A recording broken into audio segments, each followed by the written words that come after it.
go and clean up the community, make sure you come over here and get a vest. If you're coming to clean, get a vest, get a trash bag, and get some gloves.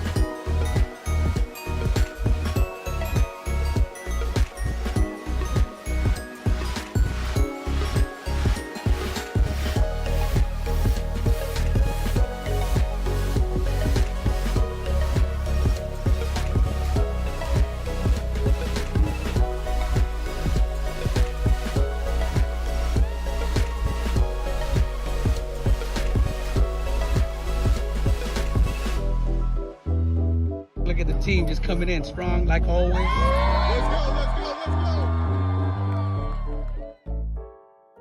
Yo, Neil, I don't think they ready, man. Yeah.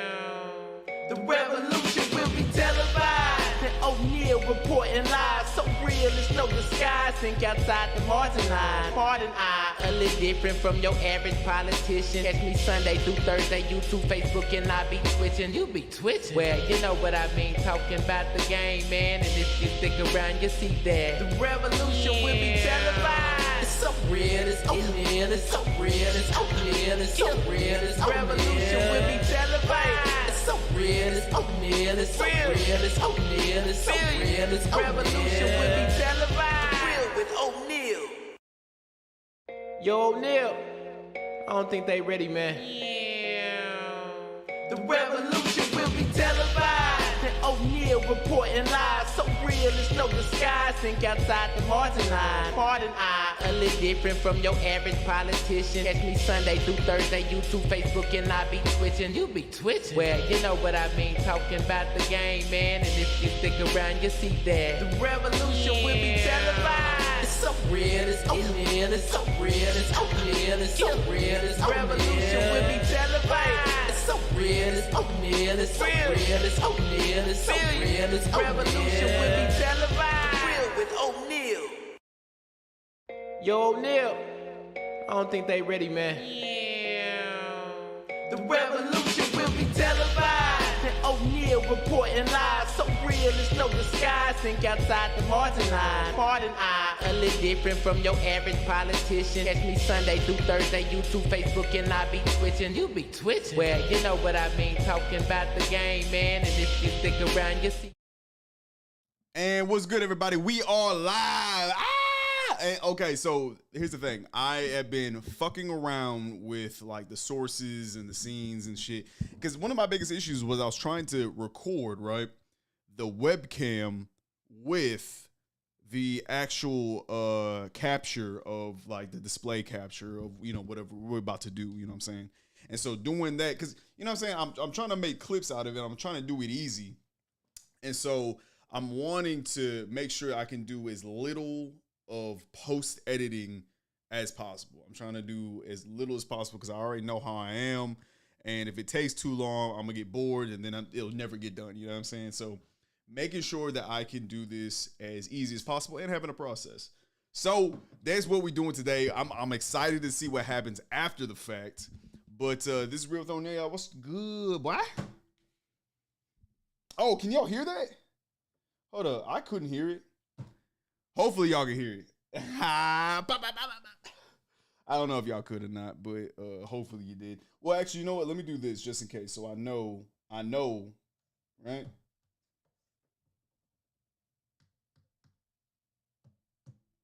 Oh shit. Huh. Okay, for whatever reason I can't hear it. Fuck it. Today, though, we're going to be talking about 3 very important things in the news, especially from Dallas. You need to be paying attention. One, we need to figure out what the future is going to look like with AI and the already strained global environment that we live in. Because as of right now, just taking AI out of it, just right now, you'd see the collapse of our climate, the collapse of our global environment. That's without the invention of AI. Now, with AI, we're going to go into it. We're going to find out how much water it takes, especially local water reservoirs and resources, and the amount of pollution that these data centers are creating, so that whenever you put in a response into ChatGPT or DeepSeek, every single one of those that data gets collected physically somewhere. I feel like we forget in this digital era, in this digital space, that even though it's digital, there is a physical aspect to the things that we do on the internet and the things that we do on social media, and just, when it comes to any type of data, because our greedy ass capitalist companies want to keep every single piece of data that is connected to you and me, and they hold them in these data centers. And these data centers, just like your computer, if your computer gets too hot, there's a fan in there to cool it down, but it requires energy. And when it comes to these data centers, they use a lot of water to displace or to help cool down the machines and the servers in there. And that uses up a lot of motherfucking water, y'all. So let's check it out, man. Let's just check out this shit. Hold up, let me get out of this because I was doing a bunch of shit. Give me a second. But yeah, man. Let's see. I got this video. It's kind of a long video. This dude named Simon Clark. It's 30 minutes long, and it just kind of breaks down exactly what's going on in our shit. You know what I'm saying? So hold up, let's just look at it. Okay, where was it? Damn, son, where'd it go? Nah, bro. The AI environmental impact. There you go. Damn. Well, there's plenty of videos on this. There is one that I'm trying to see. Let's see if I can actually see it. Oh, I can. I bet. All right, bet. Check it out, yo. Uses approximately 3.6 joules of energy, enough to run an LED bulb for 1 second.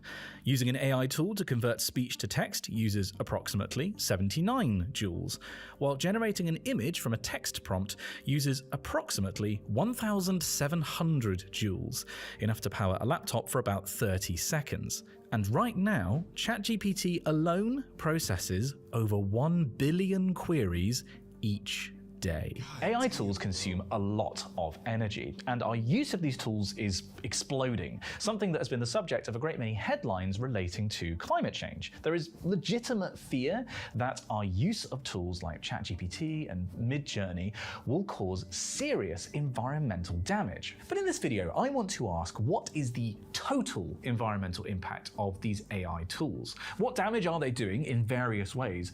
But also, what benefits do they bring to our fight against climate change? And most importantly, what does all this have to do with you, how you use artificial intelligence, and how you feel about it? I know you want to see it.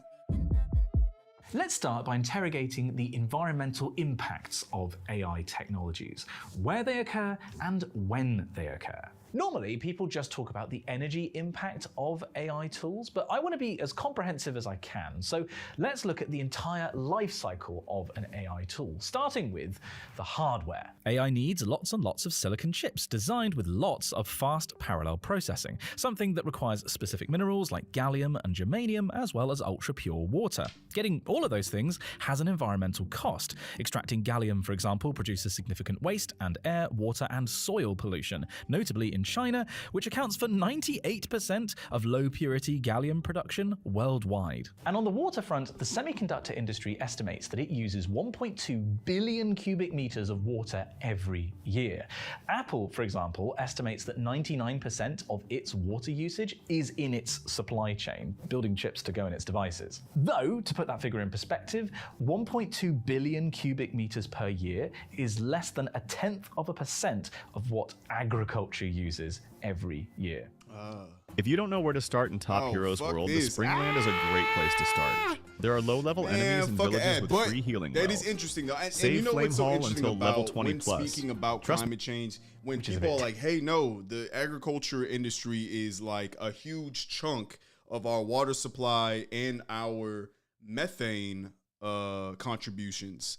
So the amount of methane that comes out of agriculture is insane, y'all. Real quick, I know I'm getting off topic just a little bit, but I need y'all to fully understand. Cause like, oh, when you talk about climate change is made by cow farts and shit, in a way, yes. Here's the thing: people don't realize how much beef and pork and poultry that the United States produces.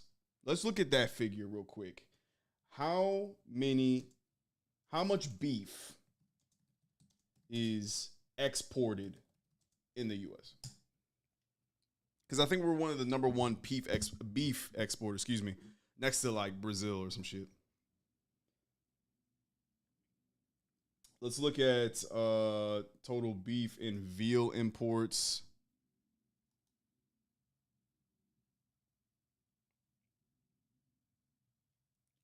Okay. So in the millions. God damn, bro. 2,748. That's so actually we import more beef than we do exporting. That's interesting.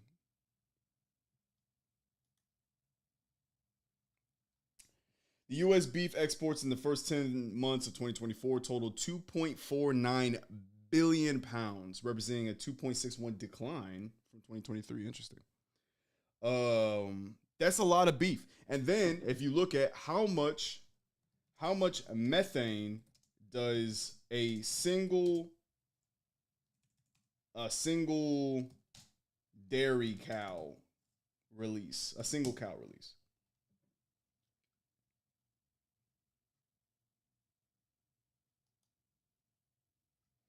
What is the daily greenhouse gas production of one cow?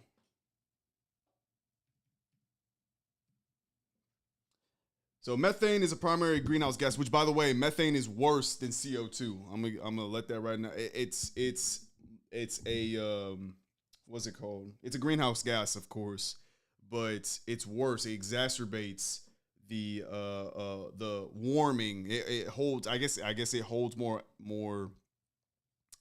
heat. I don't know. It is worse for the environment than CO2.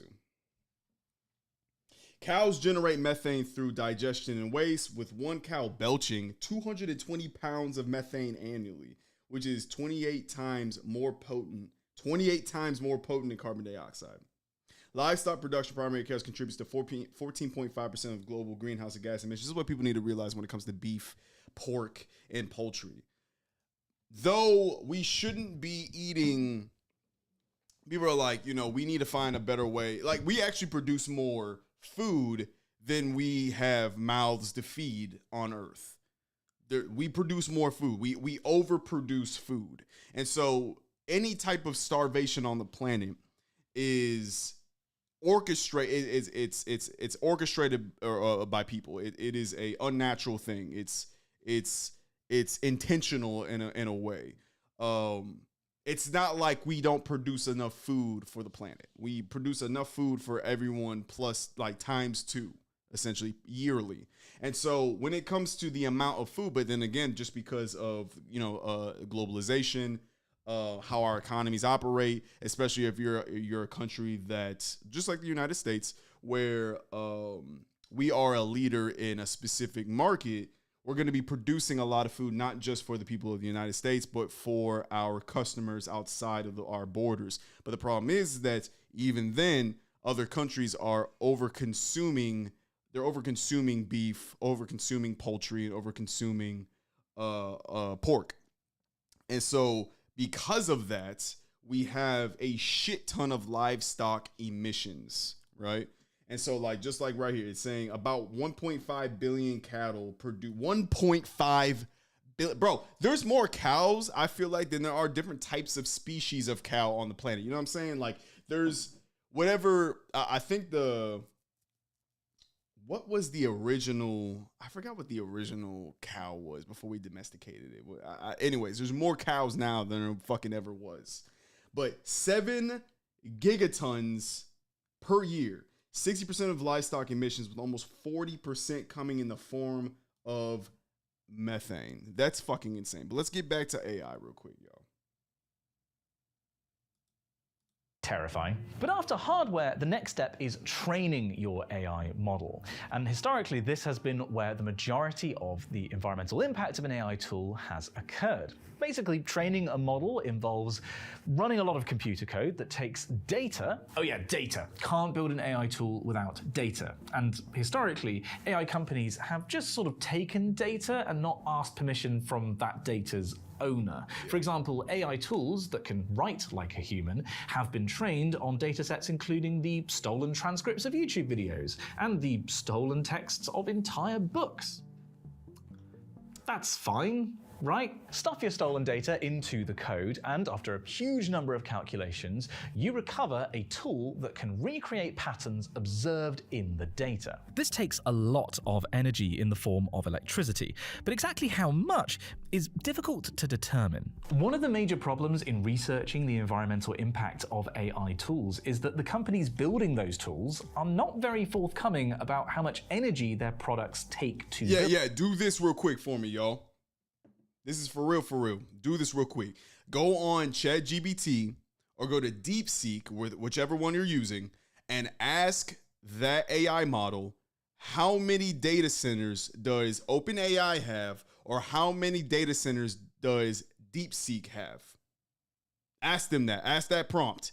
It will give you the runaround, but it will never give you the how many data centers that OpenAI or any of these companies are using. They'll kind of give you a brief, but they'll say that these companies aren't disclosing how many data centers that they are actually operating. And so that's fucking scary. That's scary. They're building these massive, basically gigafactories, just like the one in Memphis, that's producing a shit ton of emissions. But we don't know how many of those data centers actually exist out in the world. So just like he said, you know what I'm saying? Like, just like this guy in the video said, you know, though it's about 14, or it's about what he said, it's like a tenth of 1% of emissions, and actually majority comes from agriculture. We don't actually necessarily know that, though. It's based on the data that these companies are providing to us. But when we ask, which I would love to get an investigative journalist to actually go and figure this out, but how many data centers actually exist out there? And what are each and every one of them's carbon dioxide or methane emissions, or particulate matter emissions, like lead and things like that? Figure it out. Go on ChatGPT and DeepSeek and ask that question, y'all. I'm telling you, it was fucking crazy.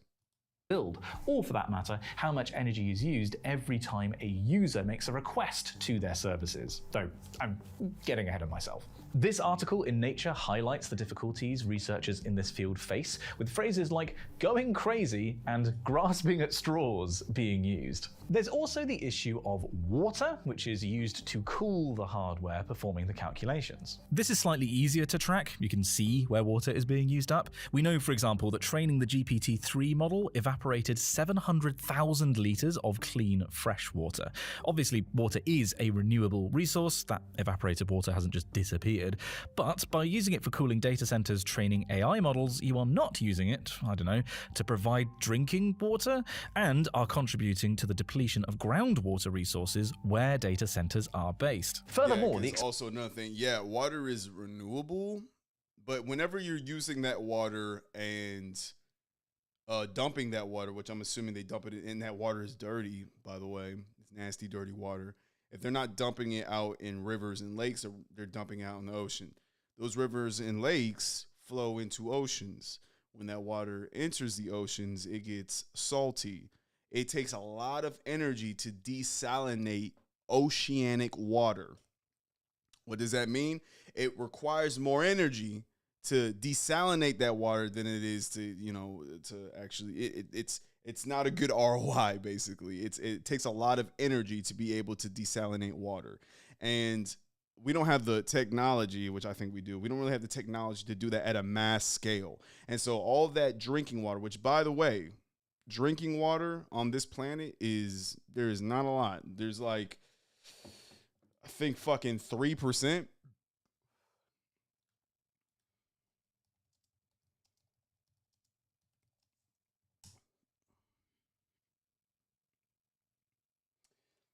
.5% of Earth's total water is fresh water. And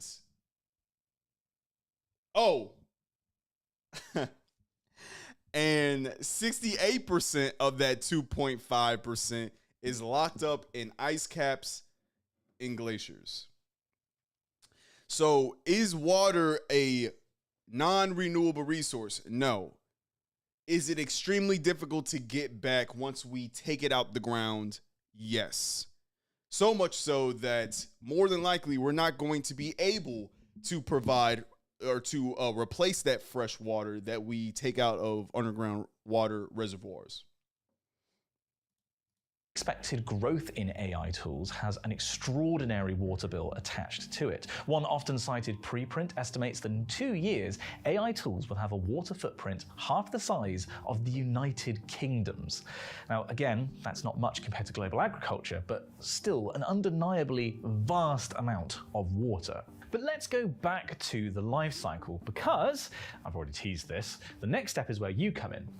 The user. As I said, historically, most energy was consumed in the creation of an AI tool, in its training. That's because that's where all the hard calculations were taking place, and each time a user submitted a request to the tool, it didn't take very much energy to get an answer. But as the complexity and popularity of AI tools have exploded, the energy bill of usage is now significantly larger than the energy bill of training the model. In fact, so this is an opportunity for us as consumers to control the environmental impact of a specific tool that is going to be, and already is, a very common tool that we are going to be using in the future. Like this is it. The Pandora's box has been opened unless there's some sort of global catastrophe where we get fucking bombed back to the fucking Stone Age or some shit.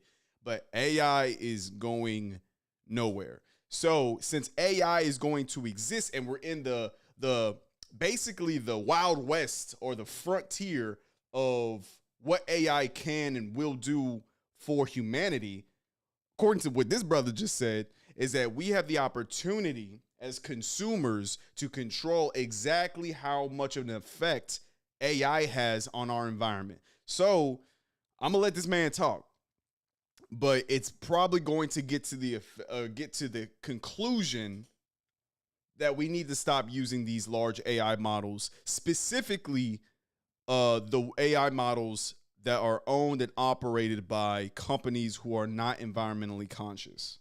In fact, for popular models like new versions of ChatGPT, the energy consumed in model usage becomes larger than the energy consumed in model training within 2 to 3 weeks of public release. And that's not because this step has gotten any less energy intense.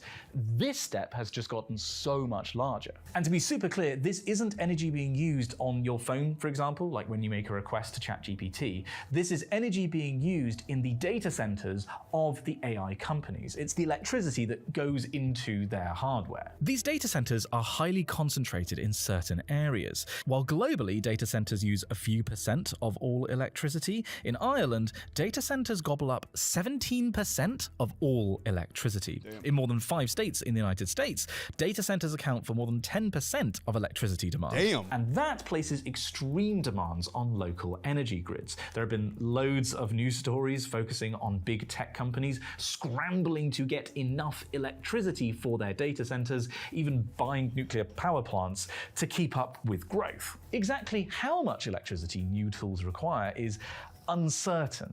Those Yeah, I numbers I feel gave you like, at the start of the video for each AI is use gonna of a spur different on AI the tool, use they were all of, prefaced with approximately. increased use Partly because there's a range of energy usage depending on which tool in a given category you're using, but also because there's no guarantee that these best guesses are accurate. If anything, as the corresponding Nature article pointed out, they're probably a bit low. Regardless of the specific number, the amount of energy being used is immense, which isn't necessarily a problem, as long as you can meet the demands of other users on the local energy grids where data centers are based, and of course, where you get your electricity from. Renewables and nuclear, low carbon. It kind of doesn't matter how much electricity you use, though using electricity for data centers means you're not using it to decarbonize other polluting sectors like transport. However, fossil-fueled electricity is high carbon, and unfortunately, data centers tend to exist where fossil-fueled electricity still dominates. There is evidence that the sudden rise in demand for electricity from AI companies is prolonging the lifespan of coal power plants, coal being the dirtiest way to generate electricity. To complete our life cycle analysis, as with all forms of computer hardware, eventually the hardware used in AI models will need to be either recycled or become e-waste, leaching heavy metals into the ground.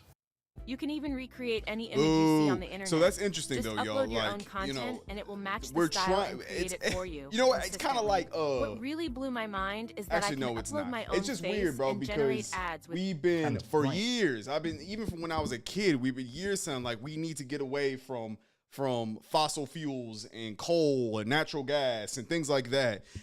And then we get a new tool in the form of AI, and all of a sudden, because there is a higher demand, that's what people need to understand, is that this is just adding on to the electrical demand of our cities, who are getting larger and the populations are getting larger. So we have a higher demand of electricity. So we're going to need even more access to different forms or different channels of getting that energy. And the problem is even without AI, even without these data centers, we would still be using a fuck ton of fossil fuels.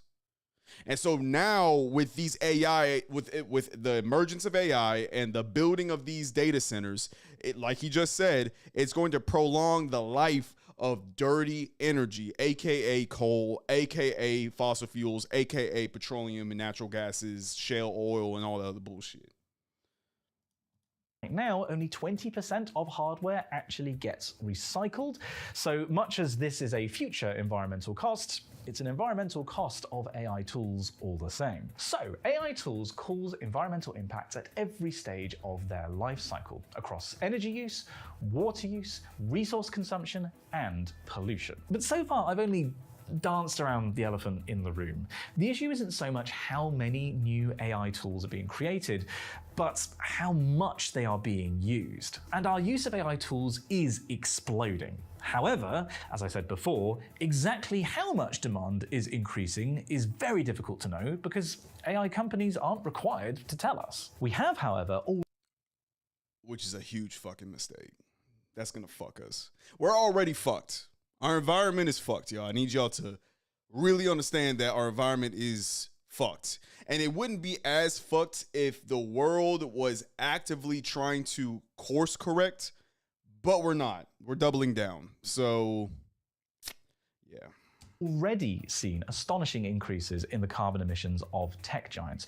Google, for example, in 2023 had carbon emissions that were 48% higher than its emissions in 2019. That's partly because of the astonishing growth in its use of AI services, such as the useless summary that you get now at the top of searches. And this has led to big tech companies rowing back their carbon commitments. Once the tech giants like Microsoft and Google and Apple led the field with their pledges to get to net zero operations, admittedly often just with some dubious carbon offsetting. But now, those targets are just being abandoned. I'd recommend reading this article from Forbes on how only 4% of companies are currently on track to meet their net zero target. That's what I mean. We're not serious. We're not serious. Our companies are not serious.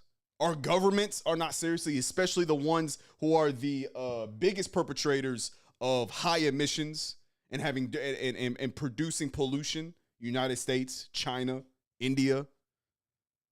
Brazil, maybe. You know what I mean? Like, we are not doing anything effective or intentionally to help our environment or to help our planet. This is an issue that the people of the earth, the people, not the 1%, not the CEOs and the CFOs of companies, not the politicians, not the kings and queens and the dictators of the world, but the average everyday person needs to wake the fuck up, understand what's going on, and know that their planet is being sacrificed in the name of profit.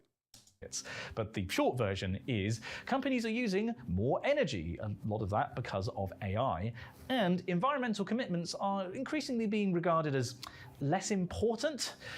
We'll come back to why. But this is just the trend to date. Much of the concern around the environmental impact of AI tools comes from the extrapolation of current growth trends into the future, with some eye-watering future energy costs. The International Energy Agency estimates that by 2030, data centers could require an extra 383 terawatt hours of electricity per year, which sounds like a lot. But let's just put that in perspective a second. Compare that to the expected increase in electricity demand due to heating, or electric vehicles, or air conditioning, or light industry. And further, that's the fast growth case for data centers in the Yeah, heating, air conditioning is because of fucking global warming. So those data centers are exacerbating that problem. They're making it so that the amount of energy needed to heat or use air conditioning increases. slow growth case, they'll require just 118 terawatt hours more electricity per year, which is less than the expected demand in electricity due to salinization. There's no doubt that AI tools will have a larger energy demand as time goes on. But exactly how much larger is really difficult to predict. I mean, those two numbers I just gave you from the International Energy Agency, they are quite a bit lower than the IEA predicted just 6 months previously. Mostly because hardware is just getting more energy efficient all the time. And there is, after all, a strong profit incentive for these companies to use as little energy as possible. Plus, every now and again, a new model like DeepSeek's R1 comes out that apparently took much less energy to train. Though how that model generates its answers may actually require much more energy for each use than its competitors. Right.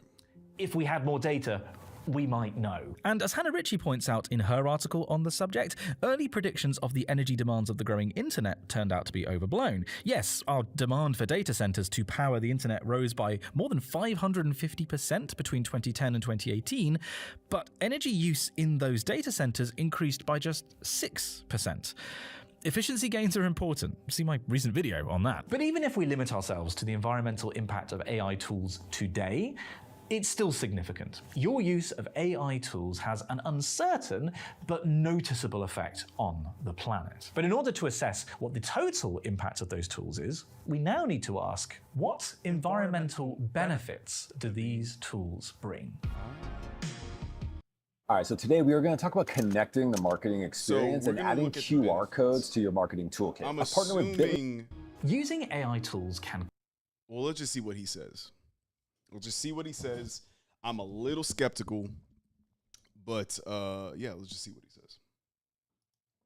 cut carbon emissions and provide tangible environmental benefits in many ways. For example, AI-driven models of the Earth's atmosphere can now produce weather forecasts that are comparable to those generated by general circulation models run on supercomputers. But the AI models... Listen, hold up. For as long as there's, what is it? I mean, this is private, I suppose, but I just saw a video, I think it was on TikTok, of the weatherman who was like, you know, I would love to tell you what's going to happen at 3 weeks from now when it comes to the weather, but our federal funding got cut, so I have no fucking clue. And so I get what he's saying here, that it's going to help, it's a tool to help us predict certain environmental weather patterns, or, you know, figure out, you know, the maybe where pollution in the ocean is being funneled to because of the earth, with the currents and things like that, how much emissions, blah, blah, blah.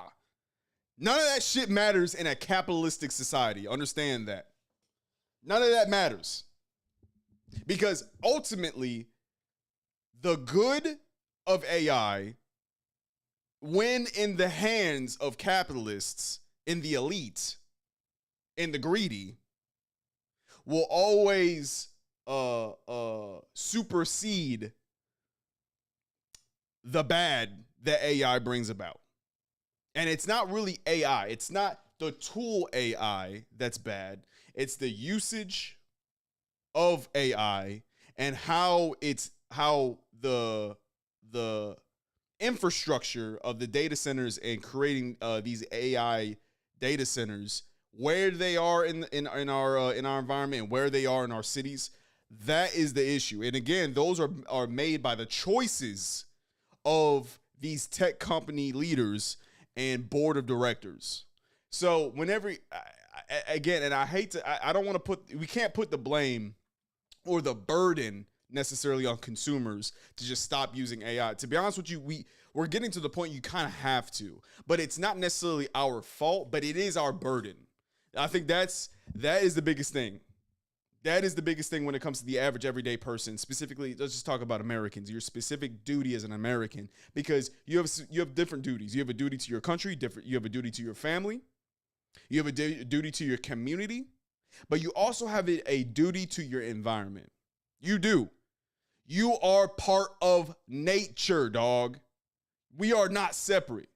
It's not like, you know what I'm saying? It's not like, you know, deers and fucking and armadillos and shit. We have them in Texas, my bad. Armadillos and deers and shit is part of nature, and then humans are not.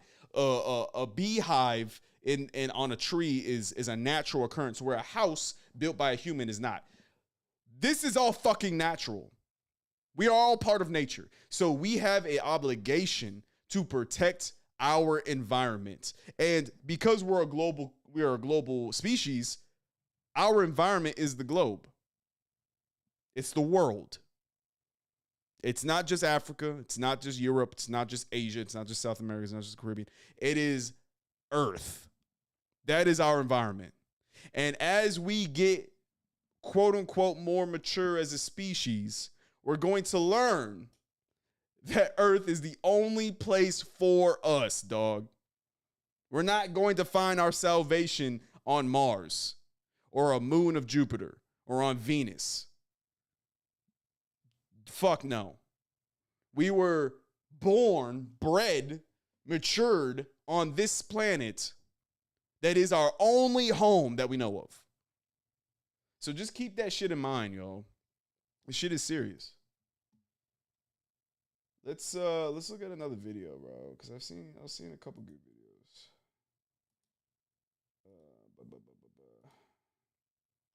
Oh no, those are the ice raids. My bad. Asking a lot. Yeah, I use DuckDuckGo. Are you worried that using your home address for business puts your privacy at risk? At iPostal1, we can help. So, you've started your own company, but feel My bad, y'all. My bad.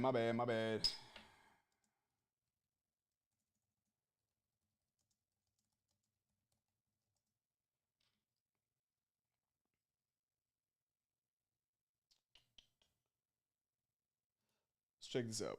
I like a good TED Talk. I like a good TED So I've been an AI researcher for over a decade. And a couple of months ago, I got the weirdest email of my career.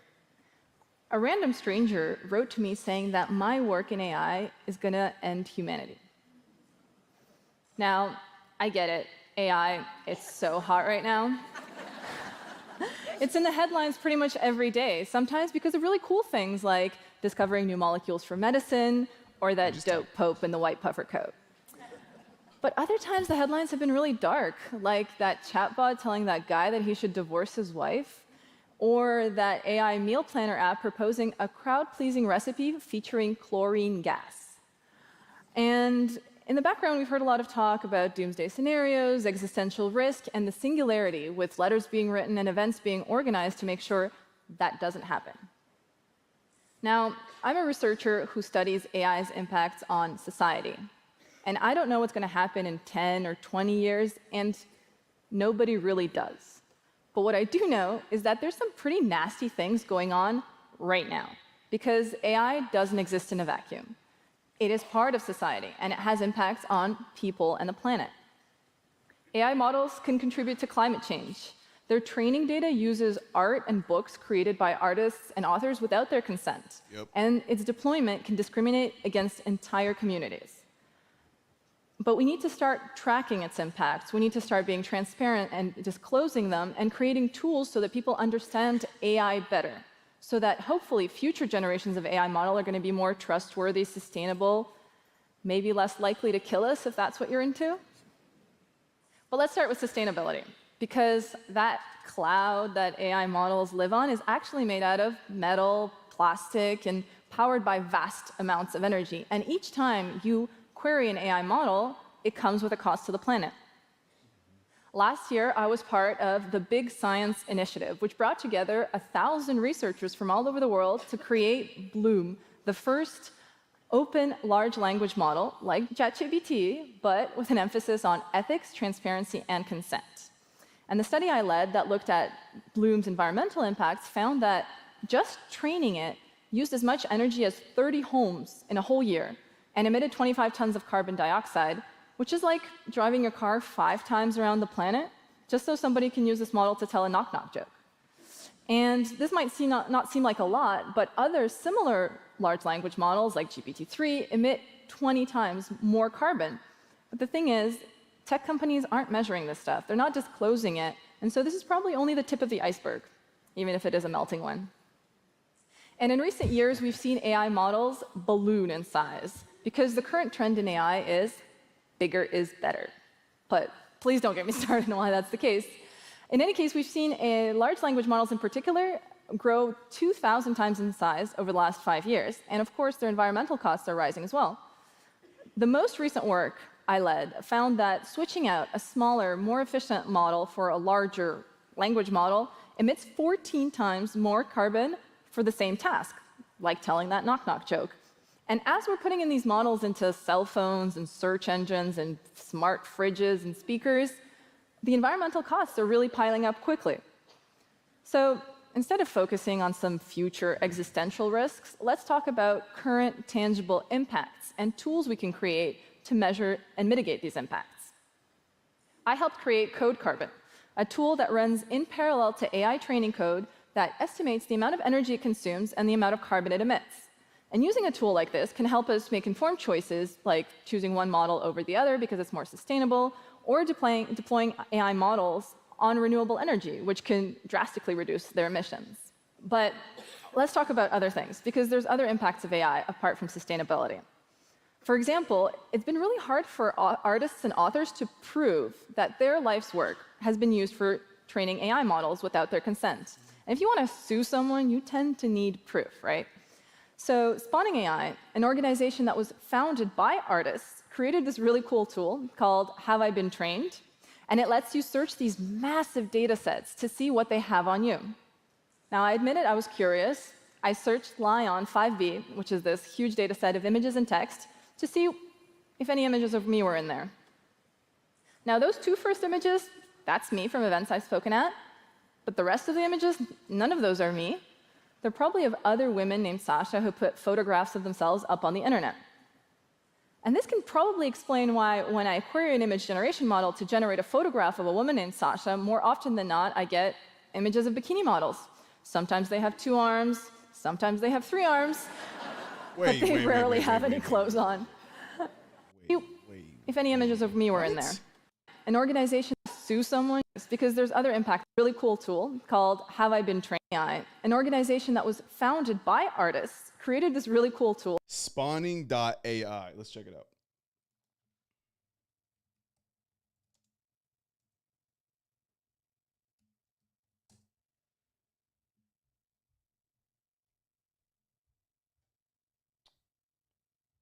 Have I been trained? Y'all can't see that, but hold up.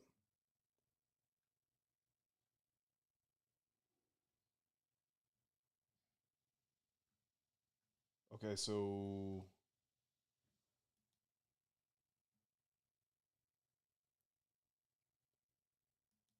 I'm going to put O'Neal. I'm gonna put O'Neal, see what happens. I'm gonna put O'Neal Hesson, see what happens. That's my last name, yo. Okay. I'm gonna put real with O'Neal.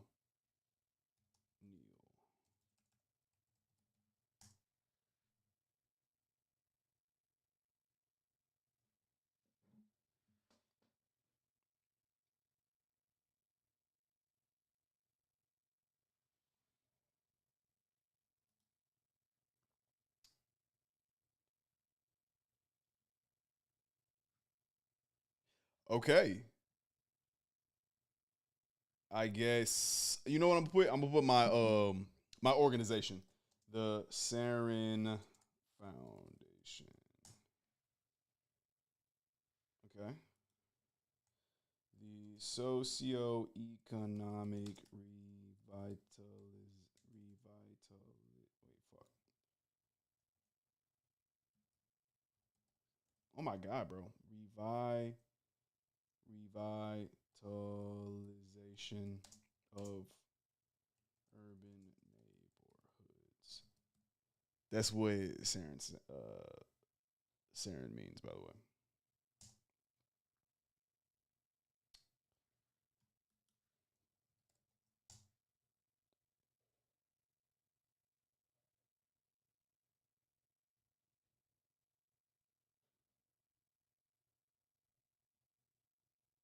Okay. None of my shit has been used in an AI model, y'all.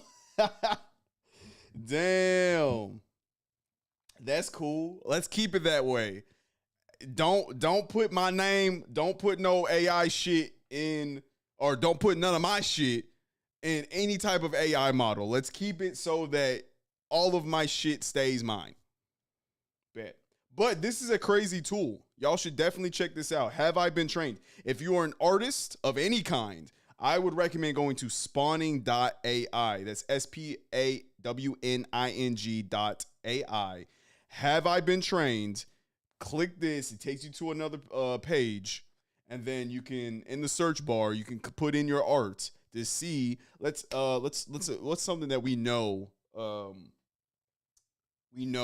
Like the Catcher and the Rye. Is that what it's called? The Catcher in the Rye? Catcher in the Rye? How do you?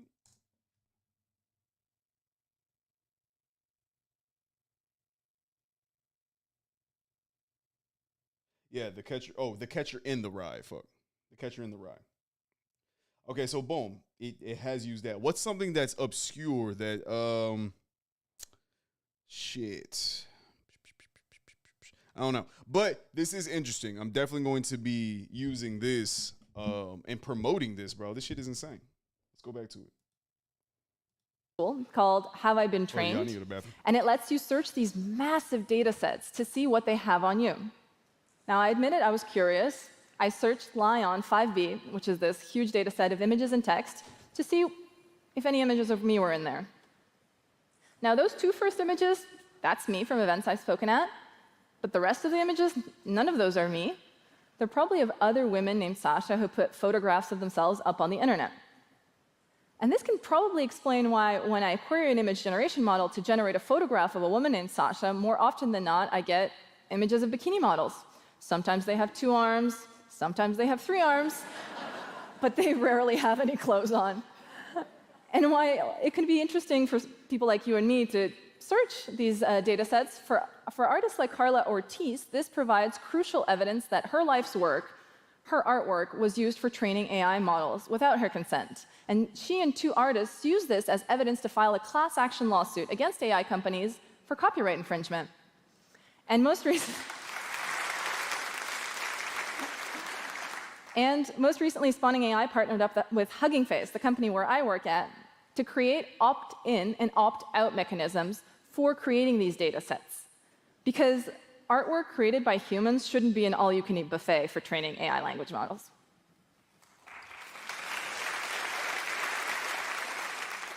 The very last thing I want to talk about is bias. You probably hear about this a lot. Formally speaking, it's when AI models encode patterns and beliefs that can represent stereotypes or racism and sexism. One of my heroes, Dr. Joy Buolamwini, experienced this firsthand when she realized that AI systems wouldn't even detect her face unless she was wearing a white-colored mask. Digging deeper, she found that common facial recognition systems were vastly worse for women of color compared to white men.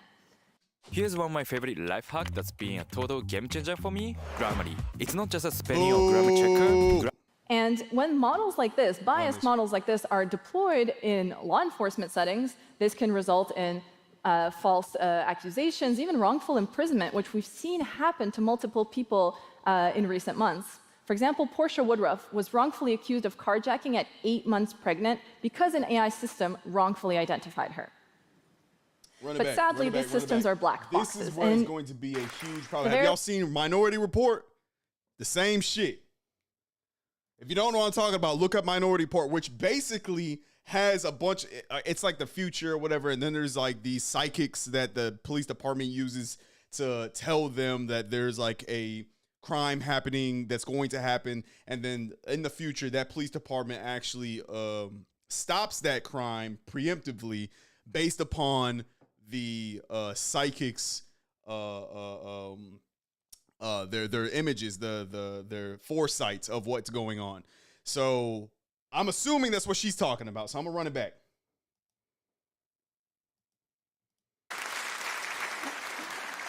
And most recently, Spawning AI partnered up with Hugging Face, the company where I work at, to create opt-in and opt-out mechanisms for creating these data sets.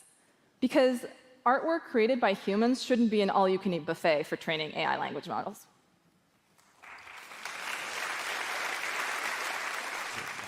The very last thing I want to talk about is bias. You probably hear about this a lot.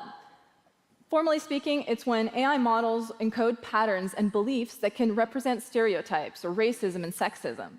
One of my heroes, Dr. Joy Buolamwini, experienced this firsthand when she realized that AI systems wouldn't even detect her face unless she was wearing a white-colored mask. Digging deeper, she found that common facial recognition systems were vastly worse for women of color compared to white men. And when models like this, biased models like this, are deployed in law enforcement settings, this can result in false accusations, even wrongful imprisonment. Man, this is why look up medical racism. Look up medical racism, because it's the exact same thing.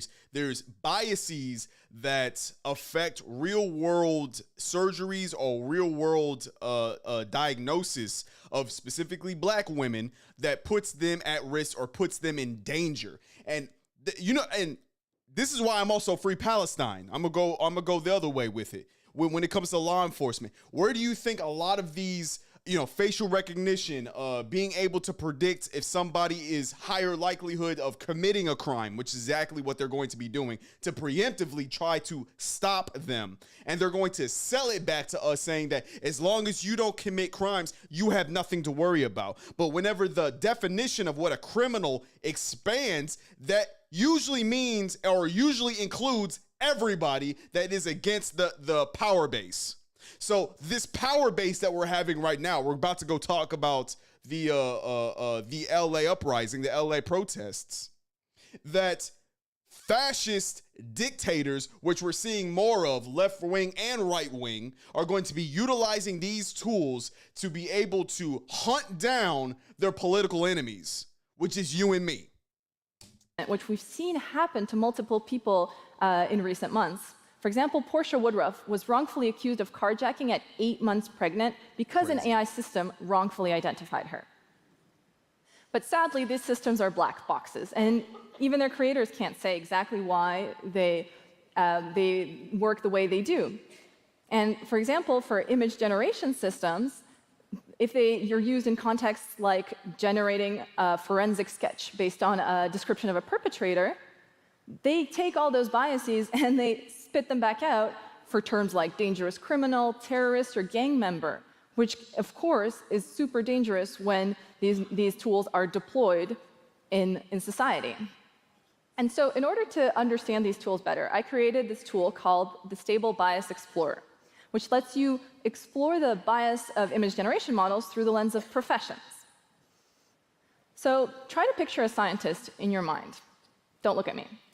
What do you see? A lot of the same thing, right? Men in glasses. When she saw that, I don't know why, but because she's not a scientist. I don't know why. Maybe it's just my ADD brain, bro. But it was the lady, the hoodoo lady in Sinners, bro.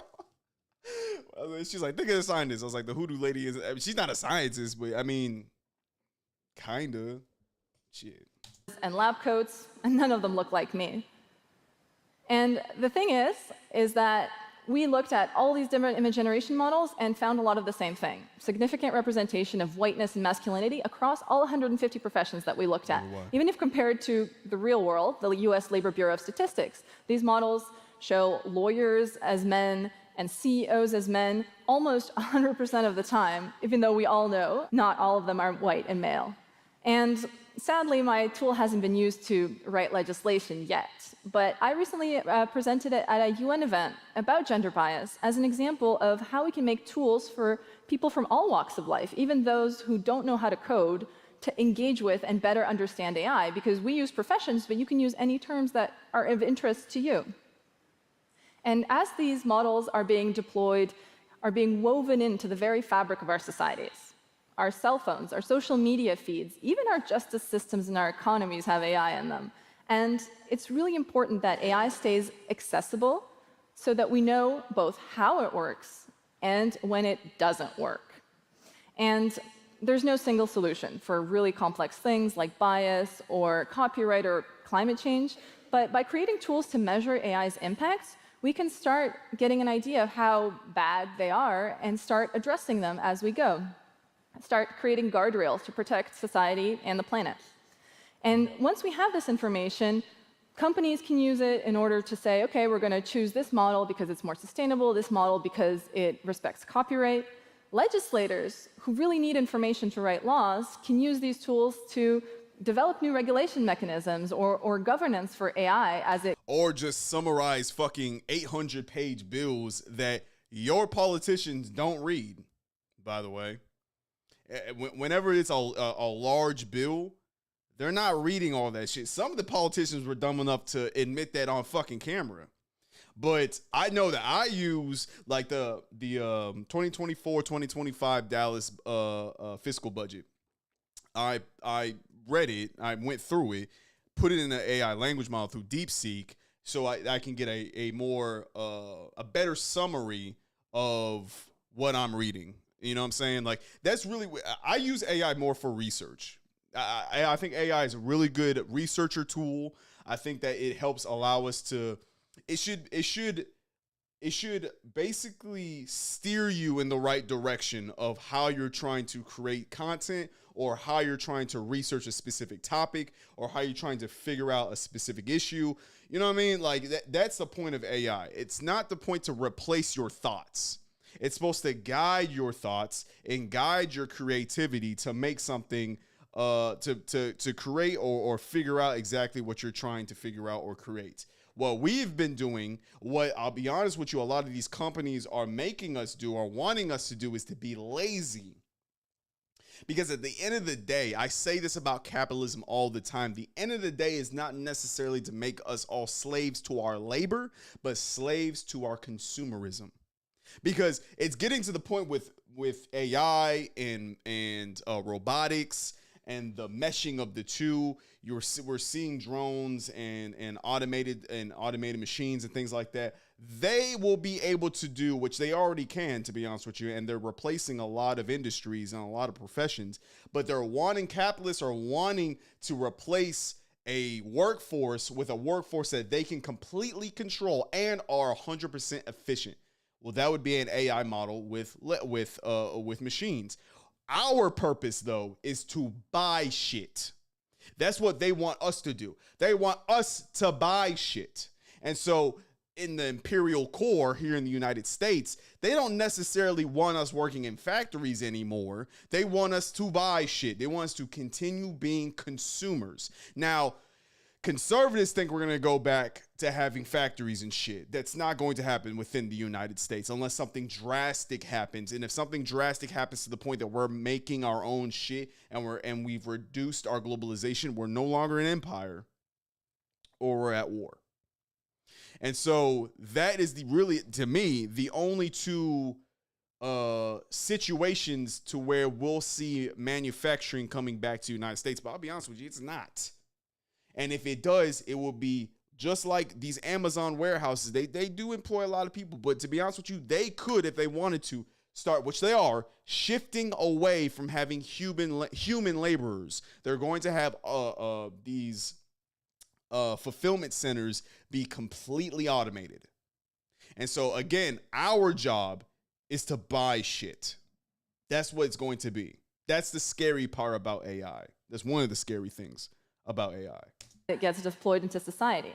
And users like you and me can use this information to choose AI models that we can trust, not to misrepresent us and not to misuse our data. But what did I reply to that email that said that my work is going to destroy humanity? I said that focusing on AI's future existential risks is a distraction from its current very tangible impacts and the work we should be doing right now, or even yesterday, for reducing these impacts.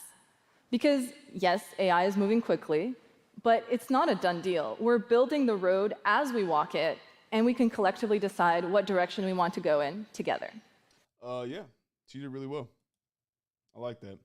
All right, y'all. We're at the hour mark. I want to switch over to talk about domestic politics, specifically LA, and what's going on there with these ICE raids. So stay tuned. We'll be right back. Yo, Neil. I don't think they ready, man. Yeah. The revolution will be televised. And O'Neal reporting live. So real, there's no disguise. Think outside the margin line. Pardon, a little different from your average politician. Catch me Sunday through Thursday, YouTube, Facebook, and I be twitching. You be twitching. Well, you know what I mean. Talking about the game, man. And if you stick around, you see that. The revolution will be televised. It's so real, it's O'Neal, it's so real, it's O'Neal, it's so real, it's revolution will be televised. It's so real, it's O'Neal, it's so real, it's O'Neal, it's so real, it's revolution will be televised. Real with O'Neal. Yo, O'Neal, I don't think they ready, man. Yeah. The revolution will be televised. And O'Neal reporting live. So real, there's no disguise. Think outside the margin line. Pardon, a little different from your average politician. Catch me Sunday through Thursday, YouTube, Facebook, and I be twitching. You be twitching. Well, you know what I mean. Talking about the game, man. And if you stick around, you see that. The revolution will be televised. It's so real, it's O'Neal, it's so real, it's O'Neal, it's so real, it's revolution will be televised. It's so real, it's O'Neal, it's so real, it's O'Neal, it's so real, it's revolution will be televised. Real with O'Neal. Yo, O'Neal, I don't think they ready, man. Yeah. The revolution will be televised. And O'Neal reporting live. So real, there's no disguise. Think outside the margin line. Pardon, a little different from your average politician. Catch me Sunday through Thursday, YouTube, Facebook, and I be twitching. You be twitching. Well, you know what I mean. Talking about the game, man. And if you stick around, you see that. The revolution will be televised. It's so real, it's O'Neal, it's so real, it's O'Neal, it's so real, it's revolution will be televised. It's so real, it's O'Neal, it's so real, it's O'Neal, it's so real, it's revolution will be televised. Real with O'Neal. Yo, O'Neal, I don't think they ready, man. Yeah. The revolution will be televised. And O'Neal reporting live. So real, there's no disguise. Think outside the margin line. Pardon, a little different from your average politician. Catch me Sunday through Thursday, YouTube, Facebook, and I be twitching. You be twitching. Well, you know what I mean. Talking about the game, man. And if you stick around, you see that. The revolution will be televised. It's so real, it's O'Neal, it's so real, it's O'Neal, it's so real, it's revolution will be televised. It's so real, it's O'Neal, it's so real, it's O'Neal, it's so real, it's revolution will be televised. Real with O'Neal. Yo, O'Neal, I don't think they ready, man. Yeah. The revolution will be televised. And O'Neal reporting live. So real, there's no disguise. Think outside the margin line. Pardon, a little different from your average politician. Catch me Sunday through Thursday, YouTube, Facebook, and I be twitching. You be twitching. Well, you know what I mean. Talking about the game, man. And if you stick around, you see that. The revolution will be televised. It's so real, it's O'Neal, it's so real, it's O'Neal, it's so real, it's revolution will be televised. It's so real, it's oatmeal, it's so real, it's oatmeal, it's so real, it's revolution will be televised. Real with O'Neal. Yo, O'Neal, I don't think they ready, man. The revolution will be televised. And O'Neal reporting live. So real, it's no disguise. Think outside the margin line. Pardon, a little different from your average politician. Catch me Sunday through Thursday, YouTube, Facebook, and I be twitching. You be twitching. Well, you know what I mean. Talking about the game, man. And if you stick around, you see that. The revolution will be televised. It's so real, it's O'Neal. It's so real, it's O'Neal. It's so real, it's revolution will be televised. It's so real, it's O'Neal. It's so real, it's O'Neal. It's so real, it's revolution will be televised. Real with O'Neal. Yo, O'Neal, I don't think they ready, man. The revolution will be televised. And O'Neal reporting live. So real, it's no disguise. Think outside the margin line. Pardon, a little different from your average politician. Catch me Sunday through Thursday, YouTube, Facebook, and I be twitching. You be twitching. Well, you know what I mean. Talking about the game, man. And if you stick around, you see that. The revolution will be televised. It's so real, it's O'Neal. It's so real, it's O'Neal. It's so real, it's revolution will be televised. It's so real, it's O'Neal. It's so real, it's O'Neal. It's so real, it's revolution will be televised. Real with O'Neal. Yo, O'Neal, I don't think they ready, man. The revolution will be televised. And O'Neal reporting live. So real, it's no disguise. Think outside the margin line. Pardon, a little different from your average politician. Catch me Sunday through Thursday, YouTube, Facebook, and I be twitching. You be twitching. Well, you know what I mean. Talking about the game, man. And if you stick around, you see that. The revolution will be televised. It's so real, it's O'Neal. It's so real, it's O'Neal. It's so real, it's revolution will be televised. It's so real, it's O'Neal. It's so real, it's O'Neal. It's so real, it's revolution will be televised. Real with O'Neal. Yo, O'Neal, I don't think they ready, man. The revolution will be televised. And O'Neal reporting live. So real, it's no disguise. Think outside the margin line. Pardon, a little different from your average politician. Catch me Sunday through Thursday, YouTube, Facebook, and I be twitching. You be twitching. Well, you know what I mean. Talking about the game, man. And if you stick around, you see that. The revolution will be televised. It's so real, it's O'Neal. It's so real, it's O'Neal. It's so real, it's revolution will be televised. It's so real, it's O'Neal. It's so real, it's O'Neal. It's so real, it's revolution will be televised. Real with O'Neal. Yo, O'Neal, I don't think they ready, man. The revolution will be televised. And O'Neal reporting live. So real, it's no disguise. Think outside the margin line. Pardon, a little different from your average politician. Catch me Sunday through Thursday, YouTube, Facebook, and I be twitching. You be twitching. Well, you know what I mean. Talking about the game, man. And if you stick around, you see that. The revolution will be televised. It's so real, it's O'Neal. It's so real, it's O'Neal. It's so real, it's revolution will be televised. It's so real, it's O'Neal. It's so real, it's O'Neal. It's so real, it's revolution will be televised. Real with O'Neal. Yo, O'Neal, I don't think they ready, man. The revolution will be televised. And O'Neal reporting live. So real, it's no disguise. Think outside the margin line. Pardon, a little different from your average politician. Catch me Sunday through Thursday, YouTube, Facebook, and I be twitching. You be twitching. Well, you know what I mean. Talking about the game, man. And if you stick around, you see that. The revolution will be televised. It's so real, it's O'Neal. It's so real, it's O'Neal. It's so real, it's revolution will be televised. It's so real, it's O'Neal. It's so real, it's O'Neal. It's so real, it's revolution will be televised. Real with O'Neal. Yo, O'Neal, I don't think they ready, man.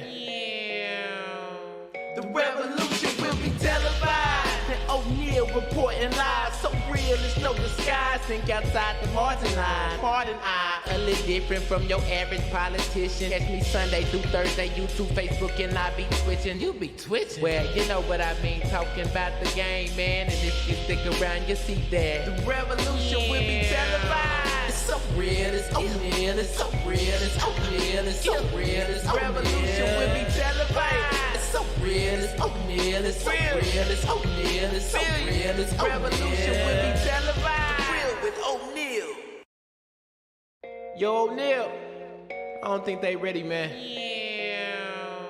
The revolution will be televised. And O'Neal reporting live. So real, it's no disguise. Think outside the margin line. Pardon, a little different from your average politician. Catch me Sunday through Thursday, YouTube, Facebook, and I be twitching. You be twitching. Well, you know what I mean. Talking about the game, man. And if you stick around, you see that the revolution will be televised. It's so real, it's O'Neal, it's so real, it's O'Neal, it's so real, it's revolution will be televised. It's so real, it's O'Neal, it's so real, it's O'Neal, it's so real, it's revolution will be televised. Real with O'Neal. Yo, O'Neal, I don't think they ready, man. The revolution will be televised. And O'Neal reporting live. So real, it's no disguise. Think outside the margin line. Pardon, a little different from your average politician. Catch me Sunday through Thursday, YouTube, Facebook, and I be twitching. You be twitching. Well, you know what I mean. Talking about the game, man. And if you stick around, you see that the revolution will be televised. It's so real, it's O'Neal, it's so real, it's O'Neal, it's so real, it's revolution. All right, y'all, we're back. We are facing a new you know what? I was gonna get all dramatic and shit. We're facing a new era in the United States. We are, but the usage of the National Guard and a Gestapo-like police force against a civilian American population is not new. They've been doing that towards black and brown communities basically since the inception of the United States.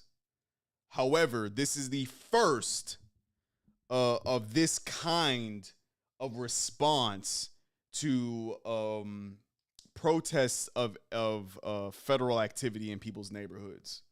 So we're going to be talking about what's going on in Los Angeles. Check it out. At 7 o'clock with Chris Wolf outside the Metropolitan Detention Center with the latest details on the immigration enforcement actions throughout the day. Chris. Yeah, Micah and Cher, unrest obviously continues tonight over the immigration sweeps today, these ICE raids. Much of downtown LA is closed off. We are near the detention center where a lot of the people rounded up today have been transported. Crowds are gathering all throughout this area and outside the federal building. Law enforcement personnel in riot gear are keeping a close watch on the tense atmosphere. They've been firing rubber bullets and pepper spray for crowd control at times. As I said, we are near the Metropolitan Detention Center where a lot of the people who were rounded up and arrested and handcuffed today were taken. Clearly, the situation has been explosive and chaotic. Tear gas, flashbangs, angry crowds, and heavily armed and armored U.S. immigration and customs enforcement agents marked a volatile Friday in the heart of Los Angeles during a series of immigration sweeps. Agents swarmed into at least 3 locations looking for suspected immigration law violators. The blowback was look how fast these and cowards fierce, with some protesters cover jumping their faces in front of law enforcement vehicles to prevent. That's some shit that the real Gestapo didn't even do. The real Gestapo of Nazi Germany didn't have to cover their faces. That's not something they did because they also didn't think that they were going to be having to face the Nuremberg trials. However, the fascists of today have learned from that mistake and are now covering their faces in fear of you and I. That we'll find out who they are, where they live, who their family is, where we already know where they fucking work, but where they go to have fun, what bar they go to. You know what I'm saying? We should not give these people a cent of peace. We shouldn't give them a crumb of peace. Nothing. We give them nothing. because they take from us all the time. They are kidnapping people straight off the streets and then sending them to a fucking concentration camp in El Salvador. Our people, our neighbors, our friends and family members. So we have to make a decision as a people, as Americans. We have to make a decision. What will we tolerate? What will we tolerate? LA clearly ain't tolerating that shit. Dallas, Texas, I need you to stand the fuck up. What are we going to tolerate? There's ICE raids here in Dallas, happening in Fort Worth, Garland, Richardson, in Dallas. What are we going to tolerate as a people? Prevent them from moving. They did need to bring in some backup here. KTLA was in the air and on the ground during the immigration enforcement firestorm. Footage shows federal agents chasing people in the parking lot of a Home Depot in the Westlake district, not far from downtown Los Angeles. Individuals often gather at home improvement stores looking for temporary work opportunities with customers. Another raid unfolded at a clothing store along Town Avenue in the Fashion District, where agents hauled off multiple workers in handcuffs, loading them into vans, as other agents in riot gear clashed with onlookers in what could be described as a tense standoff. Immigration rights advocates joined the showdown, using megaphones at times to speak to garment industry workers, telling them to avoid signing any paperwork or speaking to federal agents. The activity is the latest roundup in the Trump administration's unparalleled crackdown on illegal immigration. Another ICE raid Friday targeted what appeared to be a clothing warehouse or possibly corporate headquarters building in the South Los Angeles area. Since this happened today and no one was notified, will this happen again tomorrow? Will it be next week? Will it be next month? It's that sense of uncertainty, fear, and anxiety that is created in our city when this happens. Back here live where CH... And I want y'all to know it's quote unquote, it's quote unquote undocumented immigrants now. And then it will be those who quote unquote sow chaos in the streets, AKA political enemies of the regime. And then it will be you. Because that's how it works. That's what happened in Nazi Germany. That's what happened under Stalin, under Pol Pot, under Benjamin Netanyahu. It happens. Oh, no. My bad, y'all. I don't know what the fuck happened there, but my OBS just cut off. See, that happened not last time whenever I was gaming, but it happened last time I was doing a news medley. And I'm trying to figure out why OBS just disconnects out of nowhere. I'm trying to figure that out. What we were just talking about, though, y'all, is the LA ICE raids and what it means for America as a nation to sick its military on its civilian population.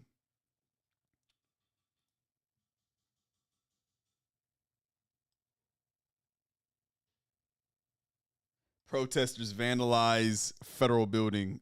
Yeah, because fuck them, bro. It's so weird. They justify brutalizing protesters. They justify brutalizing protesters after protesters showed their discontent with the state by destroying Capitol after being brutalized in the first place. So the brutalization of people happens, we respond, and then they brutalize us even further because we're responding to their brutalization. And that's why there is no negotiation with the regime, both Republican and Democrat. There's no negotiation. There's no diplomacy between oppressor and oppressor, the oppressor and the oppressed. There's no negotiation. When we talk about why Hamas doesn't lay down their arms, Because if you look at the West Bank, the West Bank is what Gaza is without Hamas. It is brutalized still. It's being I can't even call it gentrification. That's not even a strong enough word. People are being ran out of their ancestral homes by settlers, Israeli colonizers that are backed by the IDF or the Israeli military. That is what you get when Hamas isn't there. It's the slow degradation of cultural value, and neighborhoods and communities have been there for hundreds and hundreds and hundreds of years. The people in Gaza are fighting. Even now, they're fighting the oppressive, white supremacist, Nazi regime that is Israel, led by Benjamin Netanyahu. The problem is not the Netanyahu regime. The problem is Israel. I need fucking journalists to start saying that shit. I know Mehdi has been saying that on Zeteo, but a lot of these other journalists and fucking politicians like Bernie Sanders, who won't just say Israel is the problem, not just Benjamin Netanyahu. So this is what we are talking about when it comes to oppression. What do we do now? What do we do now as a people? Because we're already being brutalized. They're already kidnapping our brothers and sisters and our neighbors and our friends and our coworkers. They're taking our rights away now. They're destroying our environment now. They're gentrifying and displacing our neighbors now. So what do? We don't give our political power to the Democrats because they don't do shit.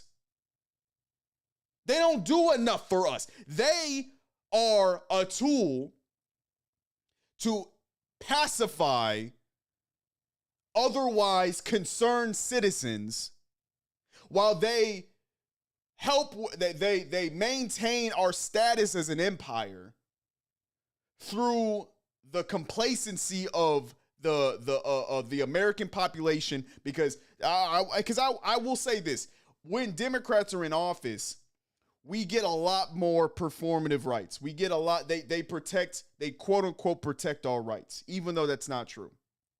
That's not true. Democrats do not protect our rights. Republicans don't protect our rights at all. Obviously, they do not. But what the Democrats do is it is designed opposition. It is controlled opposition in fascism. America is fascist, not conservative America, not Republican America. America is fascists, or is fascist, a white supremacist fascist regime or empire. That's what the United States of America is. And so just trying to put our political weight or give our political capital to the binary political system that upholds the empire, which upholds oppression, is counterintuitive. We have to look at a new way to govern. We have to look at new leadership. We have to. This is not a choice. This is not something we have. It's not like we have options here. We have to, because they've taken our options away. Let's keep checking out these videos though. Oh, is this live? I don't really like committing to things. I'm scared. Oh, but when Verizon announced that I could fuck off. Fuck off. I don't know if y'all can hear that. Shit. Whatever. They're against authority in a lot of ways. Is this happening right now? Yeah. Excuse me. But also kind of try to keep it peaceful at a time where it's anti-authority. And let me just tell you that I don't think there's any equivocating on nonviolence. And if you are going to entertain violence, if you are going to try to take over a freeway, then you are going to suffer the consequences of doing that. I don't think that LAPD, the sheriff, and certainly not myself, are not shying away from statements like that. Isn't she a Democrat? Well, what I know right now is that the mission of the National Guard is to protect federal property and the federal building, which is why you have... I don't really like committing to things. I'm scared. First off, was that the mayor of LA?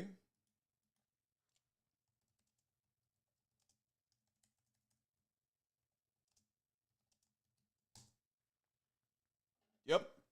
Karen Bass.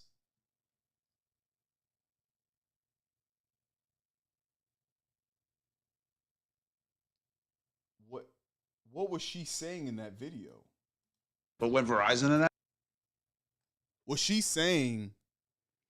defending the California National Guard going in there to protect federal property, not the people? The school, will that be the last day they do that? Will that be the last day they see their family?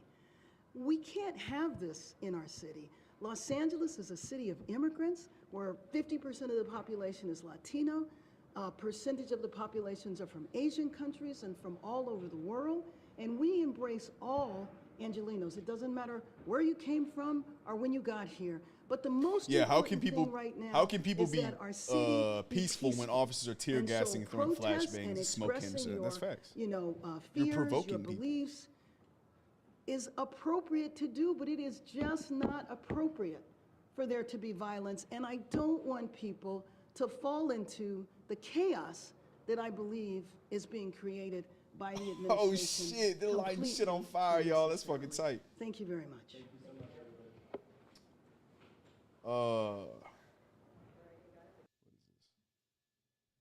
I spent $1,000 to buy 10 pants. Oh my god. What the fuck was he grinding his dick with a fucking knife?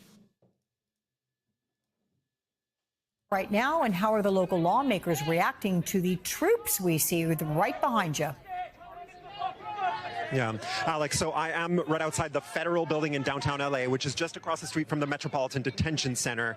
This is where this group of about, at this point, the number of troops has grown since I last spoke to you. About 24 National Guard troops with their vehicles have been stationed here all morning. There actually are traces of tear gas in the air. I'm not entirely sure where it's coming from. I don't know if it's residue from the last couple of days, but a number of people here have been kind of coughing and getting affected by it.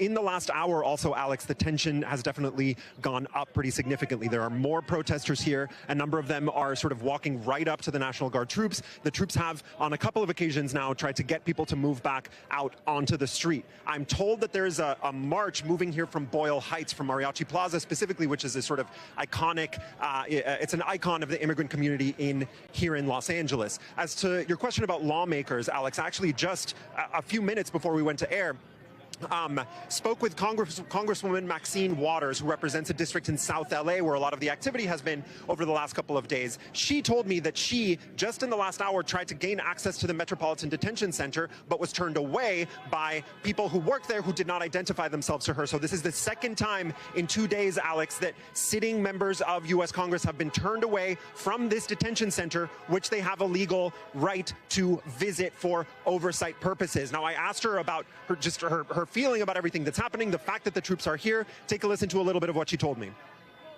I think now I'm going to go out into the community to see if ICE is doing what it did last night. Okay. They issued tear gas out in these communities. I'm worried about what they possibly can do or what will happen. So I'm going to be around. I may try to come back. I'm going to try and call more elected officials to come out here because of these guards with these guns. I'm really frightened about the guns. I think one of these young kids might get excited, might get frightened, and might use those guns. Yeah. Why would they bring guns here?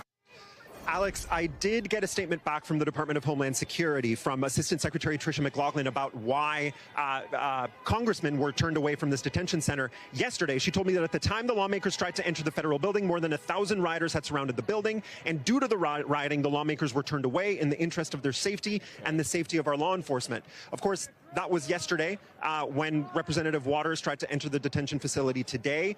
There was no, I mean, this was the protest that you could see. It was actually not really particularly close to the detention center. I'll have to reach back out to them for comment about that turning away of an additional member of Congress in this instance. And as I mentioned to you last time, this also is happening as attorneys are also telling me that they've been turned away from this and other ICE detention centers where the people who have been arrested are being held. Alex, we're going to be here all day.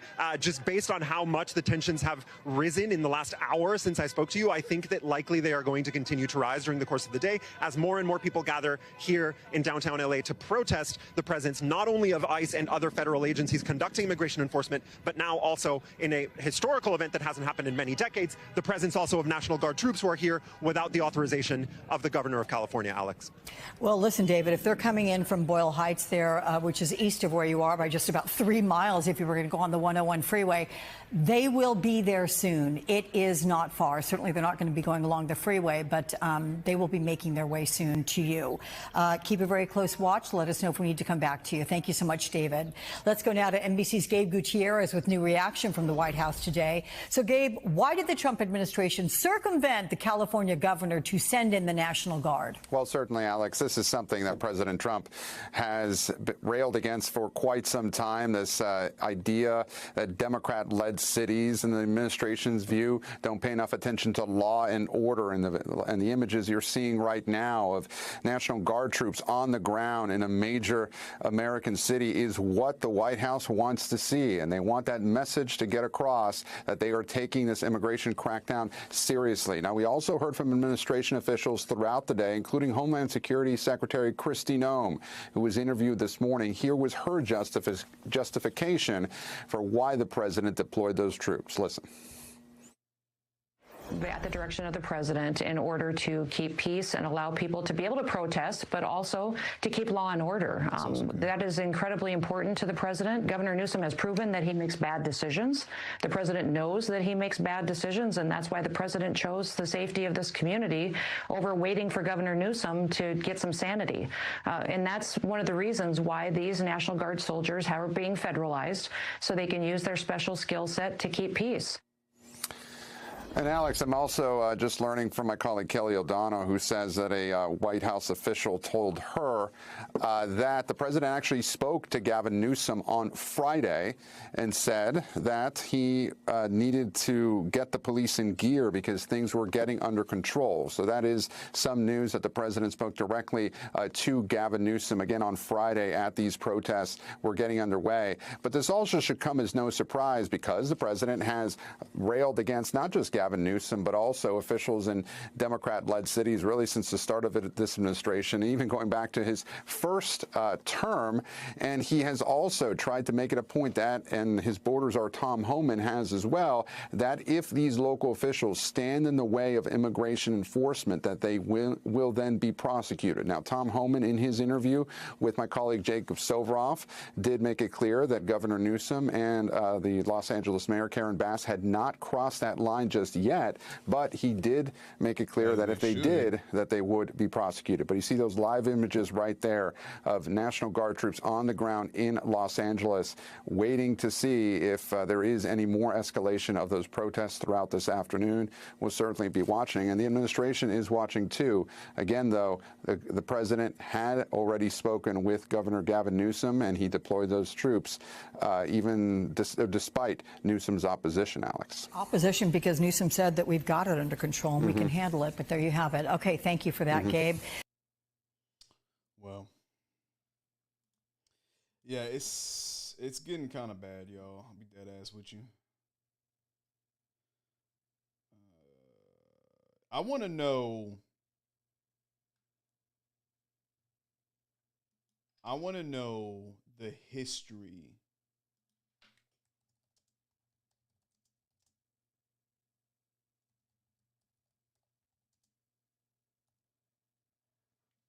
what does I stand for again? Immigration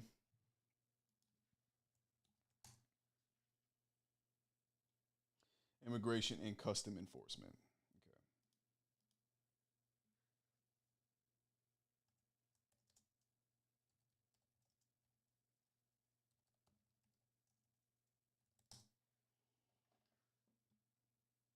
history of ICE through ice.gov. Yeah, nah.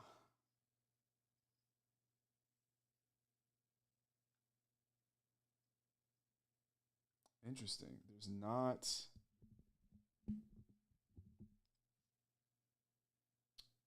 What is this? The fitness industry doesn't want women over 40 to know this. Have you seen this guy? You know, the one that keeps telling us to Stop running on the treadmill. Welcome to County Office, your ultimate guide to local government services and public records. Let's get started. When was Immigration and Customs Enforcement created? If you're curious about the origins of U.S. Immigration and Customs Enforcement, or ICE, you're about to uncover some fascinating history. Let's take a step back in time to understand how this crucial agency came into being. The creation of ICE is closely tied to a significant event in American history, the terrorist attacks of September 11, 2001. In the aftermath of these tragic events, the U.S. government recognized the need for a more unified and robust approach to national security. To address this need, Congress passed the Homeland Security Act of 2000. Damn, I didn't realize. I mean, I was too young, but like, I didn't realize that the Department of Homeland. Oh my God, I can't even fucking speak right now. The Department of Homeland Security The Homeland didn't exist before 9/11. Security Act of 2002. This act led to the establishment of the Department of Homeland Security, a new cabinet-level department designed to coordinate and unify national homeland security efforts. On March 1, 2003, the Department of Homeland Security officially opened its doors, and with it, U.S. Immigration and Customs Enforcement was formed.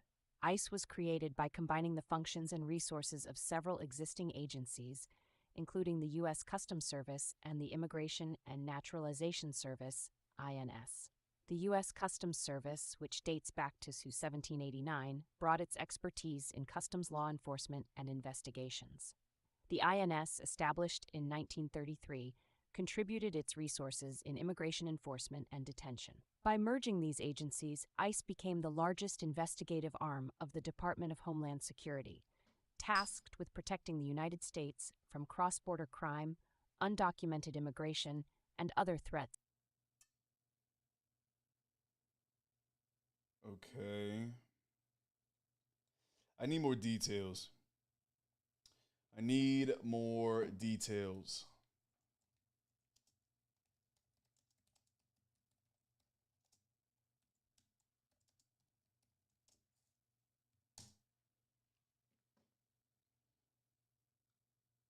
I don't want to hear about the history of ICE from ICE. They're going to leave out a bunch of shit.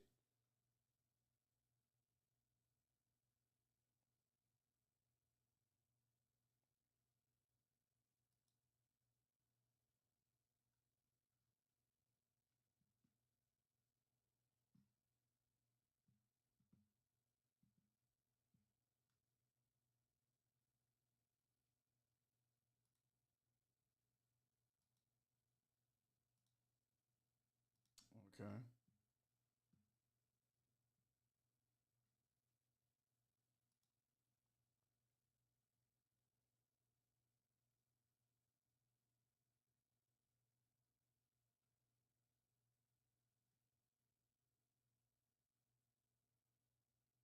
I would like to get an independent source.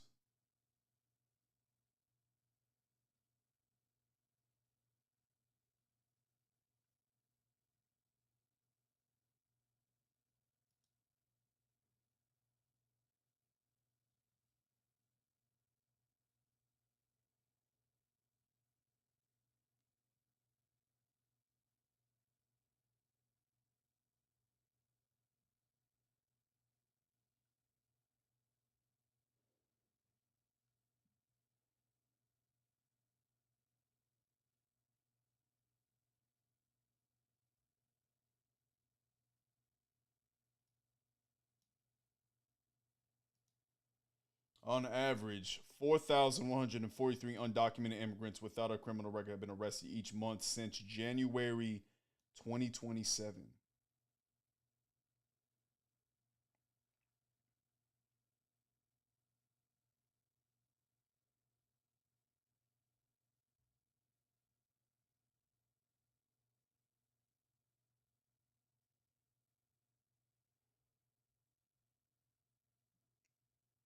Enforcement and removal operations.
Fine schools, fuck that.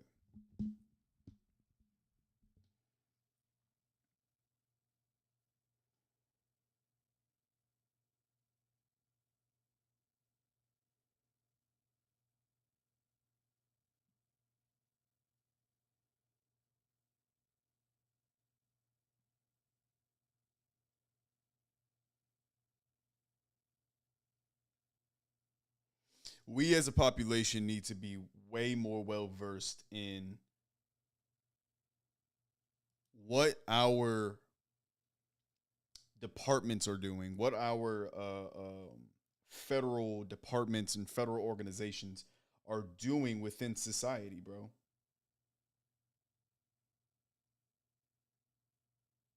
So it was created, so ICE was created in 2003, following the aftermath of the 9/11 attack.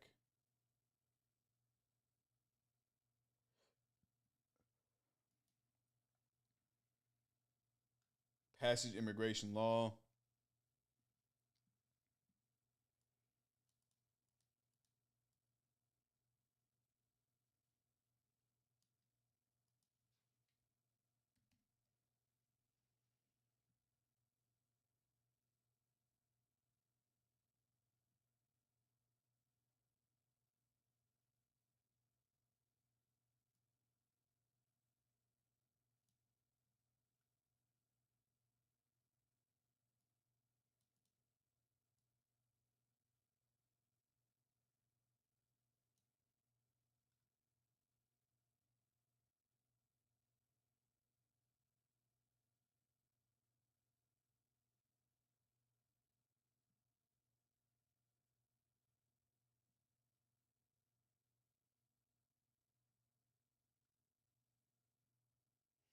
This is the first thing we need right here to understand what the issue is. I mean, we know what the problem is, but I want to know the ins and outs of that department. I want to know where every bullet is being sourced from. You know what? Let's look that up real quick. Maybe we can find that out.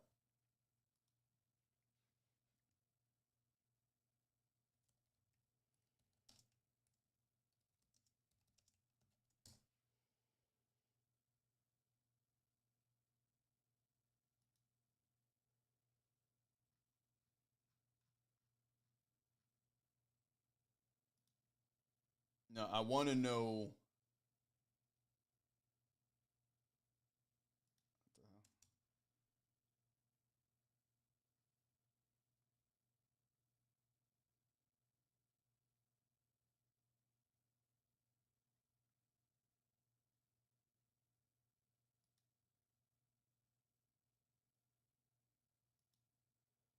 So this is the fiscal. I want the budget overview. I want the budget overview for 2024.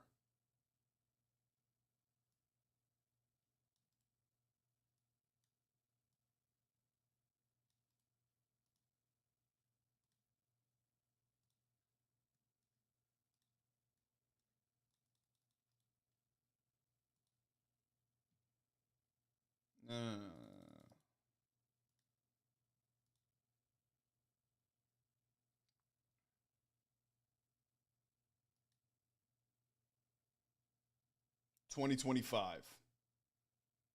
Okay, so all right, y'all. This is where I'm gonna be a hypocrite.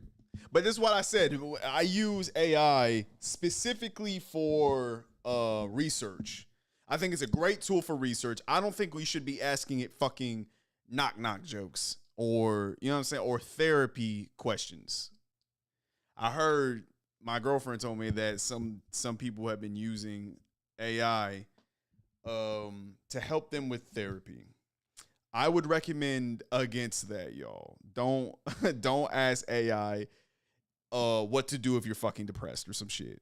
And not to say that AI won't give you a good answer, but there's like real good therapists out there that can do the fucking same job, y'all. And on top of that, man, you're not talking to nobody real. And I know it doesn't really matter. You're just looking for like the answers.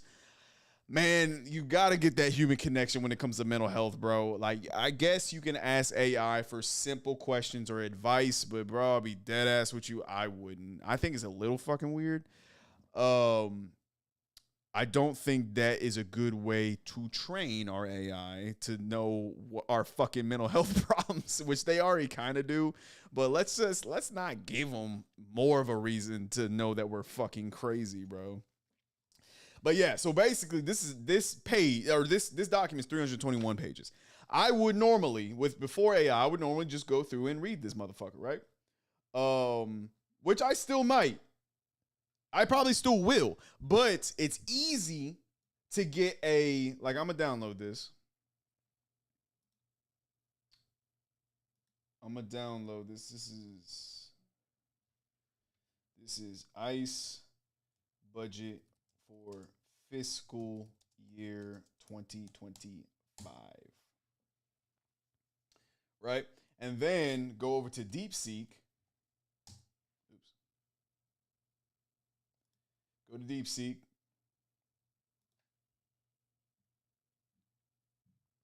All right. Now, acting as a professional researcher and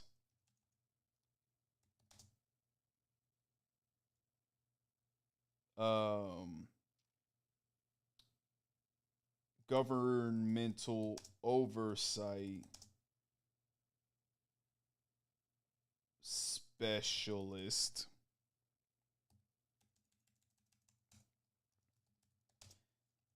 Provide a detailed summary of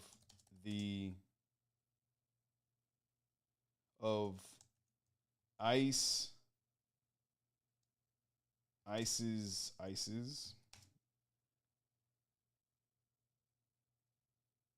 2025 fiscal budget. 2025 fiscal budget. Identify where the majority of resources are funneled into and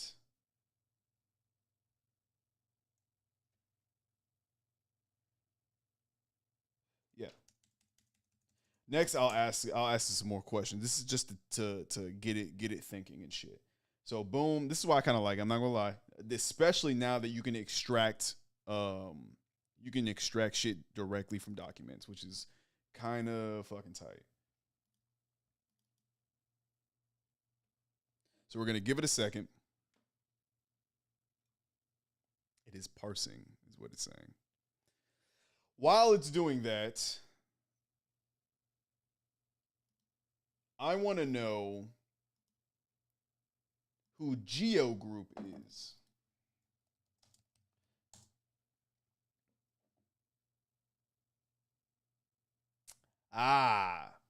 Is a publicly traded corporation headquartered in Boca Raton, Florida that invests in private prisons and mental health facilities in the United States, Australia, South Africa, and the UK.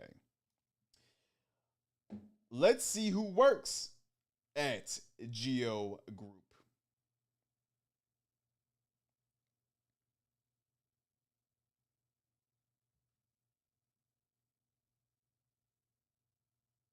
You know, I find it interesting because it's like these mega organizations that do a lot of evil that never shows who their leadership is.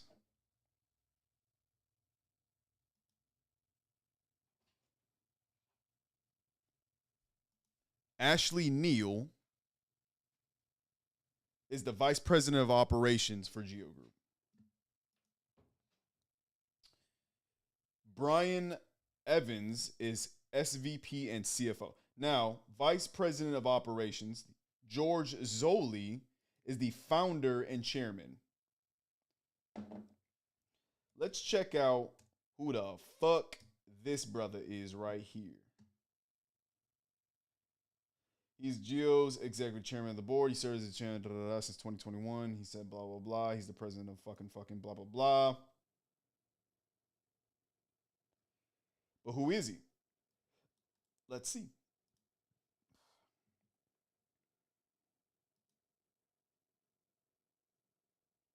He was born in Greece.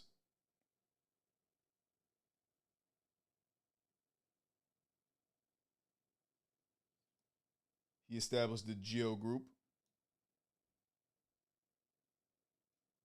See, it's like not a lot of shit on these people, bro. Who are these people?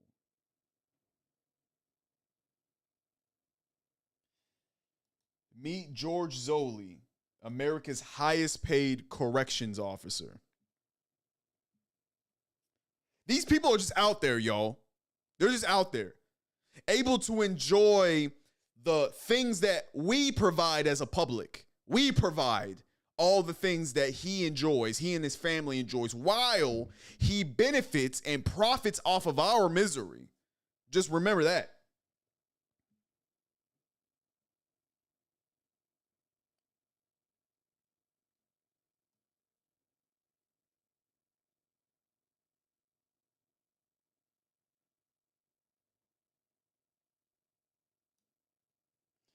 Bed guarantees or lockup quotas.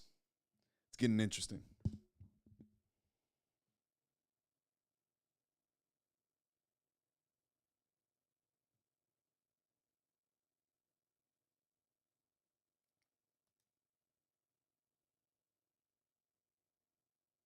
Huh. Interesting. I want to know what that report says. A report from In the Public's Interest, a resource center on privatization and public contracting, documented for the first time that 65% of contracts between for-profit prisons and state or local governments include bed guarantees or lock-up quotas. These contractual clauses require that a state keeps prison. Does Geo Group have a motherfucking? Hold on, I'm sorry, I'm jumping around. But does Geo Group have an office?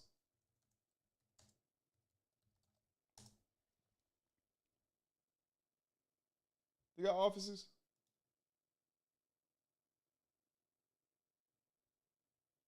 That's Geo Shack. I want to know if the Geo Group, let's do this. Oops. Yeah, the Geo Group. Maps. No. Let's go to, hold on. Let's go to Google. The Geo. Oops. The Geo Group.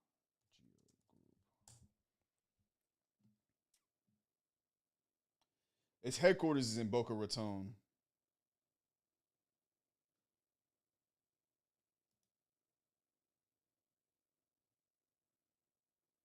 They don't got one in Dallas. They got one in motherfucking Houston, though. If I think this is what it is. Yup.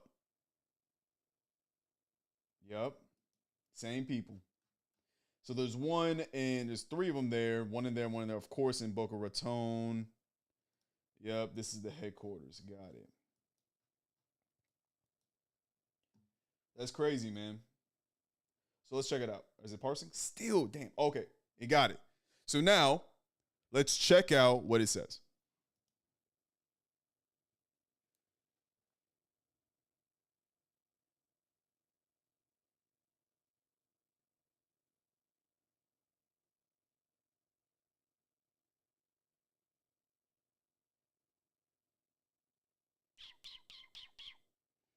It's thinking. It's thinking, it's thinking, it's thinking, it's thinking.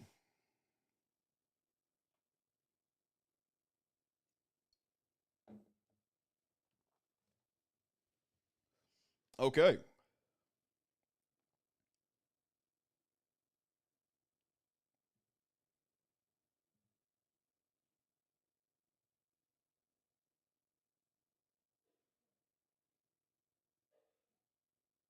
And a lot of times now that it goes through it, I'm going to allow it to search the web to gain a little bit more information about this.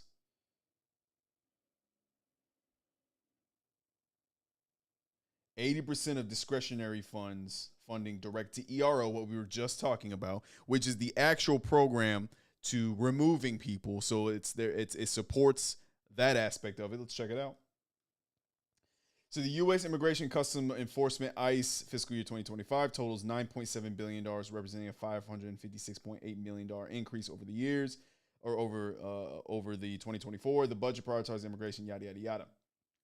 Operation and support. ERO, major program, 4.9%, 53% of that. Focus on detention includes a $3.3 billion $3.3 billion for custody operations, adult detention beds, and $648.6 million for transportation and removal program. Homeland Security investigations, $2.5 million. Targets drug trafficking, child exploitation, and human trafficking, which is good. Detention and removals, major resource priorities. $3.3 billion for custody operations, 34,000 detention beds at $164.65 per bed. By the way, this is taxpayer money. This is our money. Yours and I. Our money. Every time you pay your taxes, this is what it goes to. That goes alternative.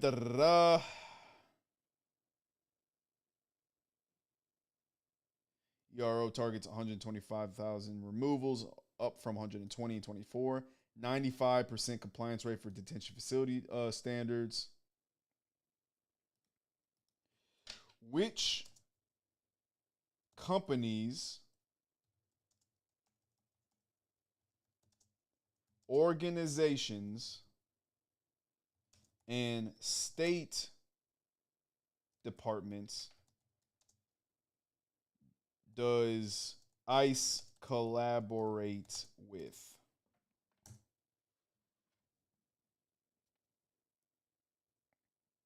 And again, I press the search button so we can search the web for these for additional answers or additional data. Data, bro. I can't believe that data is the new oil, and oil is the new gold. And you know what's going to be after data? People don't understand this. It's going to be water. We're going to fight over water. That's going to be the next natural resource that we're going to be fighting over. It went from gold.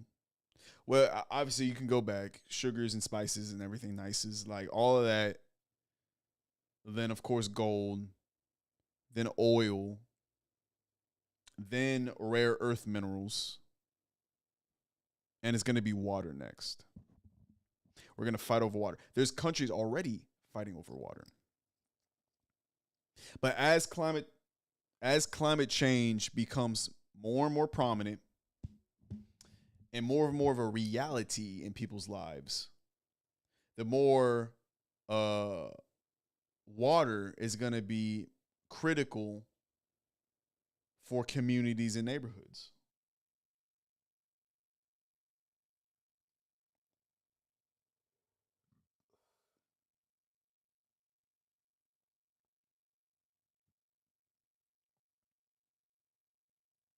That's what I want to see. Private companies and contractors.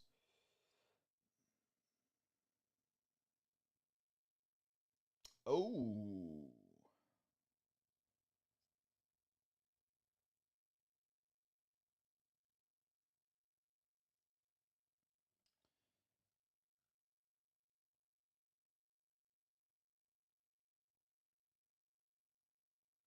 So private companies and contractors. Palantir, which we're going to talk about next week. Body-worn camera vendors like Exxon, airlines and charter services are flights, of course. But the private prison firms, Core Civic and Geo Group, operate ICE detention facilities. Those are our targets, y'all. Those are our targets.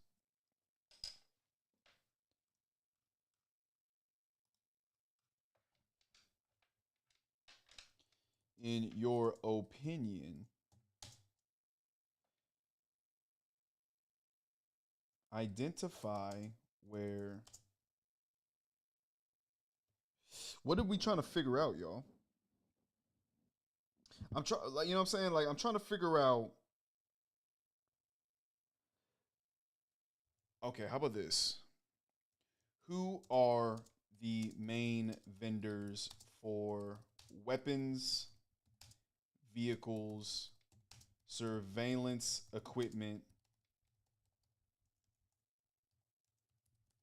uniforms,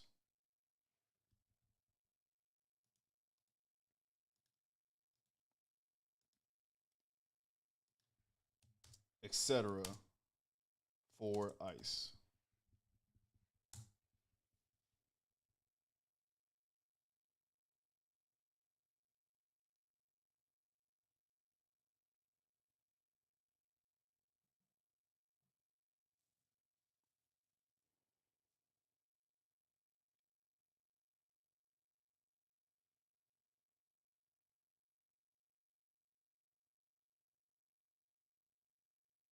Damn, I didn't think it was gonna take this long. But that's what I mean, y'all. We gotta start looking up who is. We gotta look at the money. We gotta figure out who are the other actors. Because that's the thing.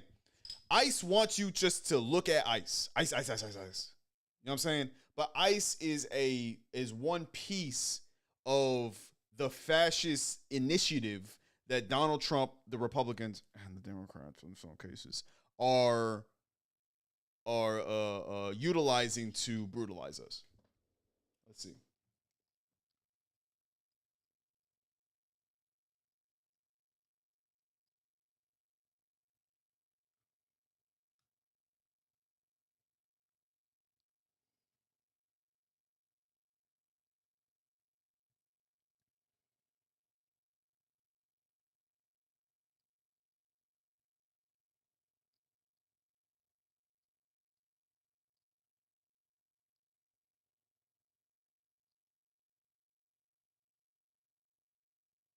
Interesting.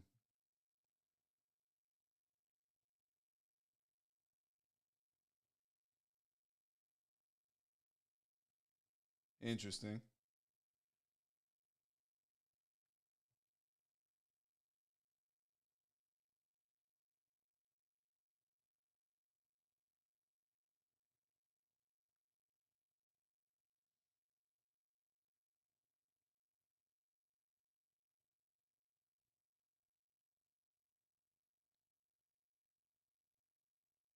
Interesting.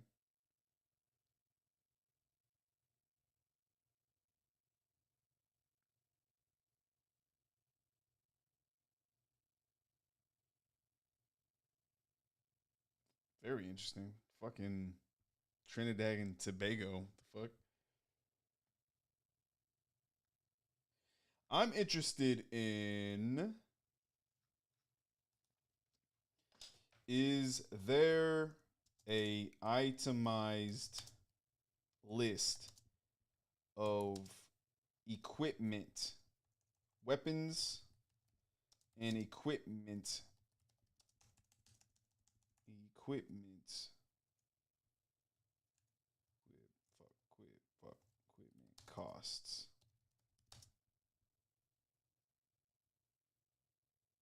from ICE or the DHS. From ICE. I'm going to say from ICE because he might get confused.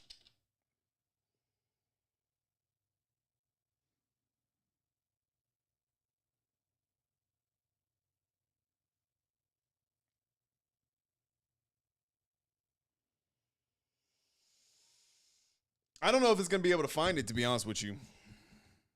I mean, is that something that is public knowledge? You know?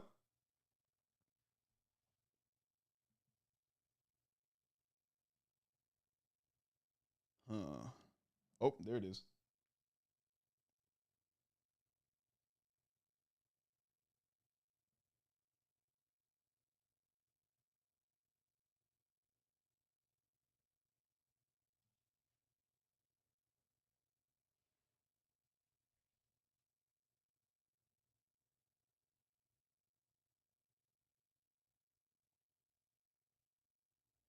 Raven Analytic Platform, $15 million reduction. Now 8.6. Body cams, 8.7. Facial recognition, another 4 million. Third party medical. It doesn't give specific procurement details on its weapons. That's fucking insane.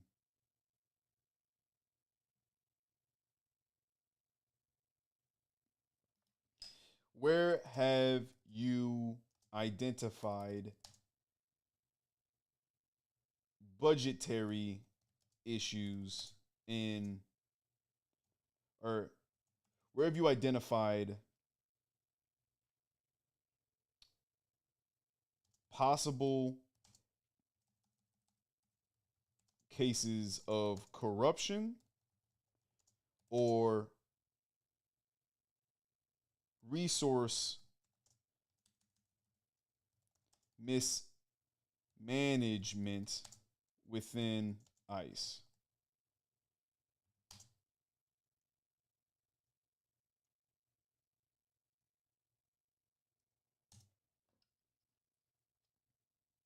See what it says.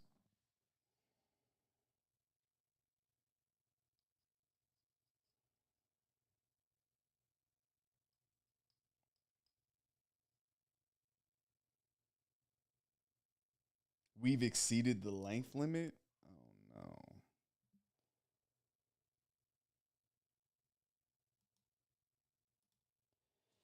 Do you remember our chat about ICE?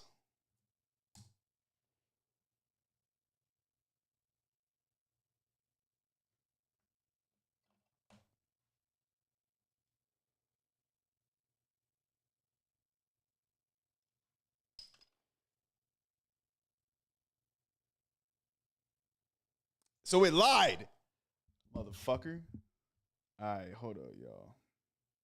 Damn, bro. How do I continue this conversation?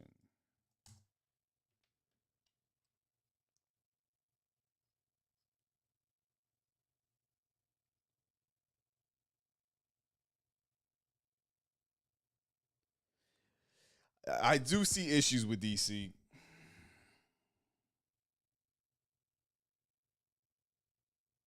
Oh, then what the fuck?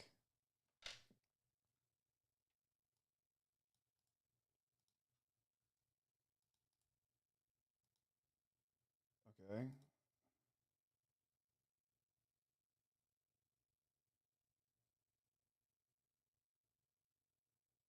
Ooh, that's a good question.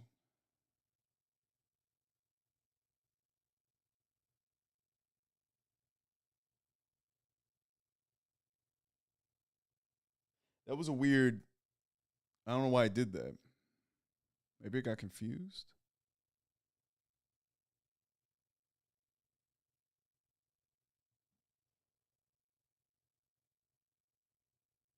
Maybe it got confused. Damn. Well, I'm trying to figure out.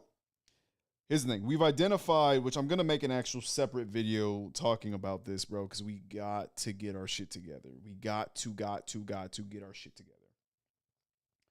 But we have to figure out all mechanisms of this thing. Oh, what was it saying?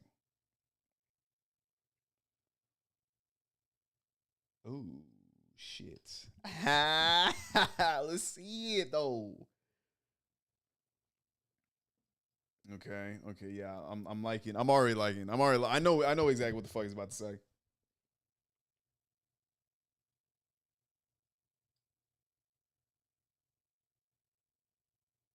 Damn, bro.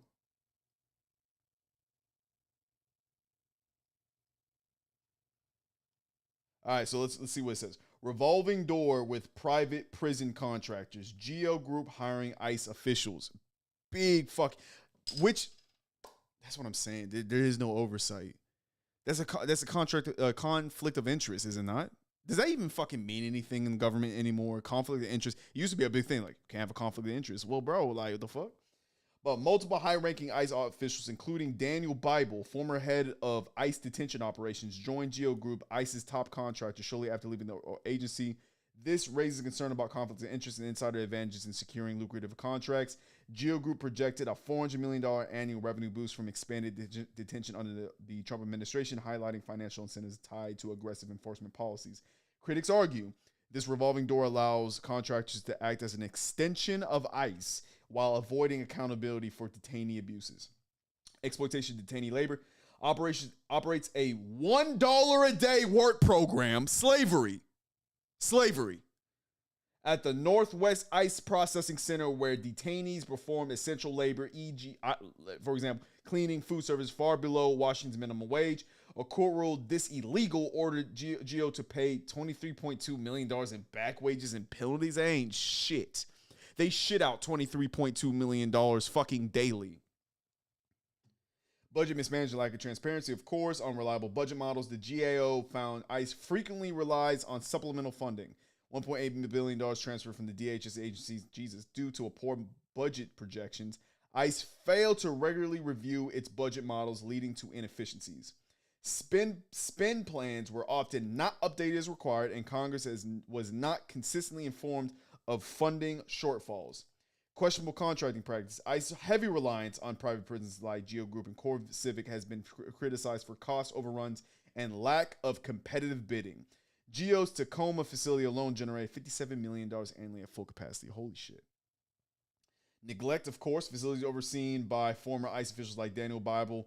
Hell yeah, fuck you, Daniel Bible. Face allegations of sexual assault, rape, medical neglect, and inhumane conditions, including the death of a toddler in a family detention center. What the fuck?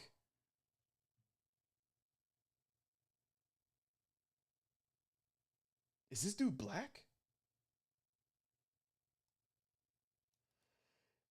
Not all not all skin folk is kinfolk, y'all. Let me see if this man is black, because that's fucking crazy.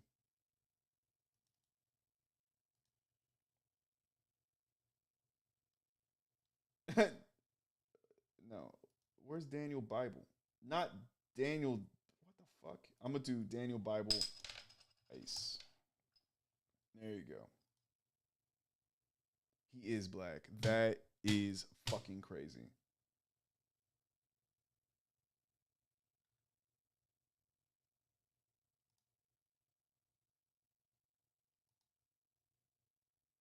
Fuck this guy. I'm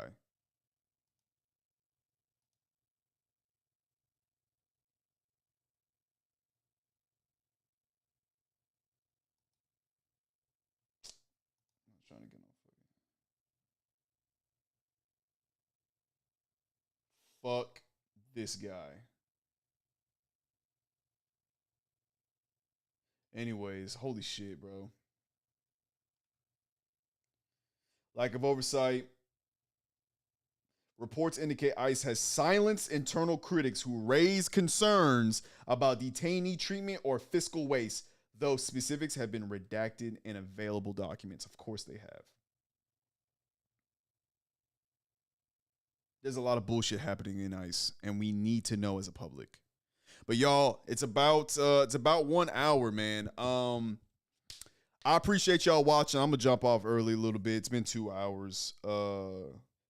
I'm gonna dive deeper into this. I'm gonna do a separate video about this, talking about the different contractors and vendors that ICE is using to brutalize Americans.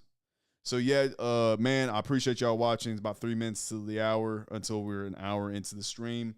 Check out the Sarin Foundation video. Y'all catch y'all later.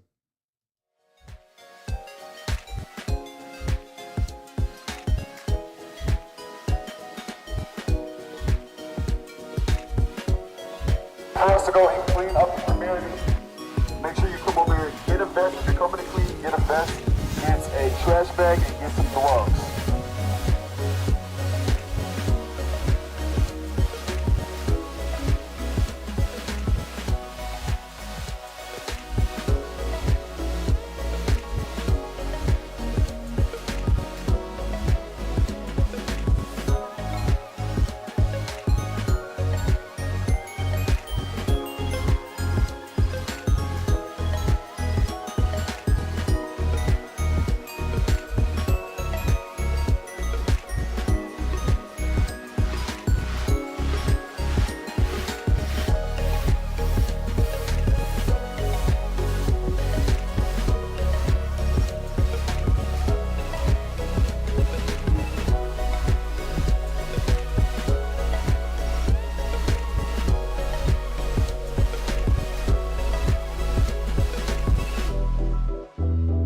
Look at the team just coming in strong like always. Let's go, let's go, let's go.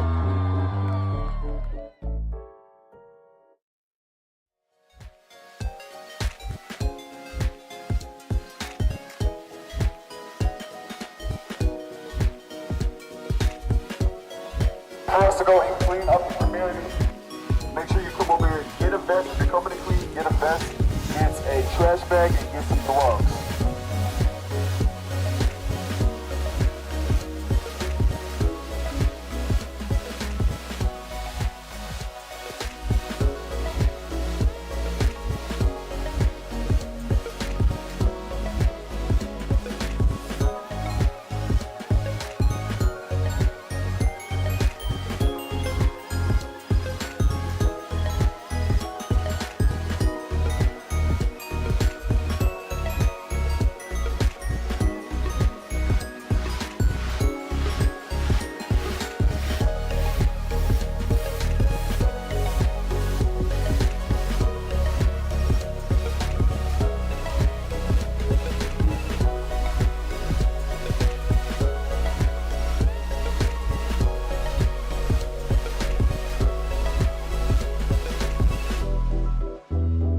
Look at the team just coming in strong like always. Let's go.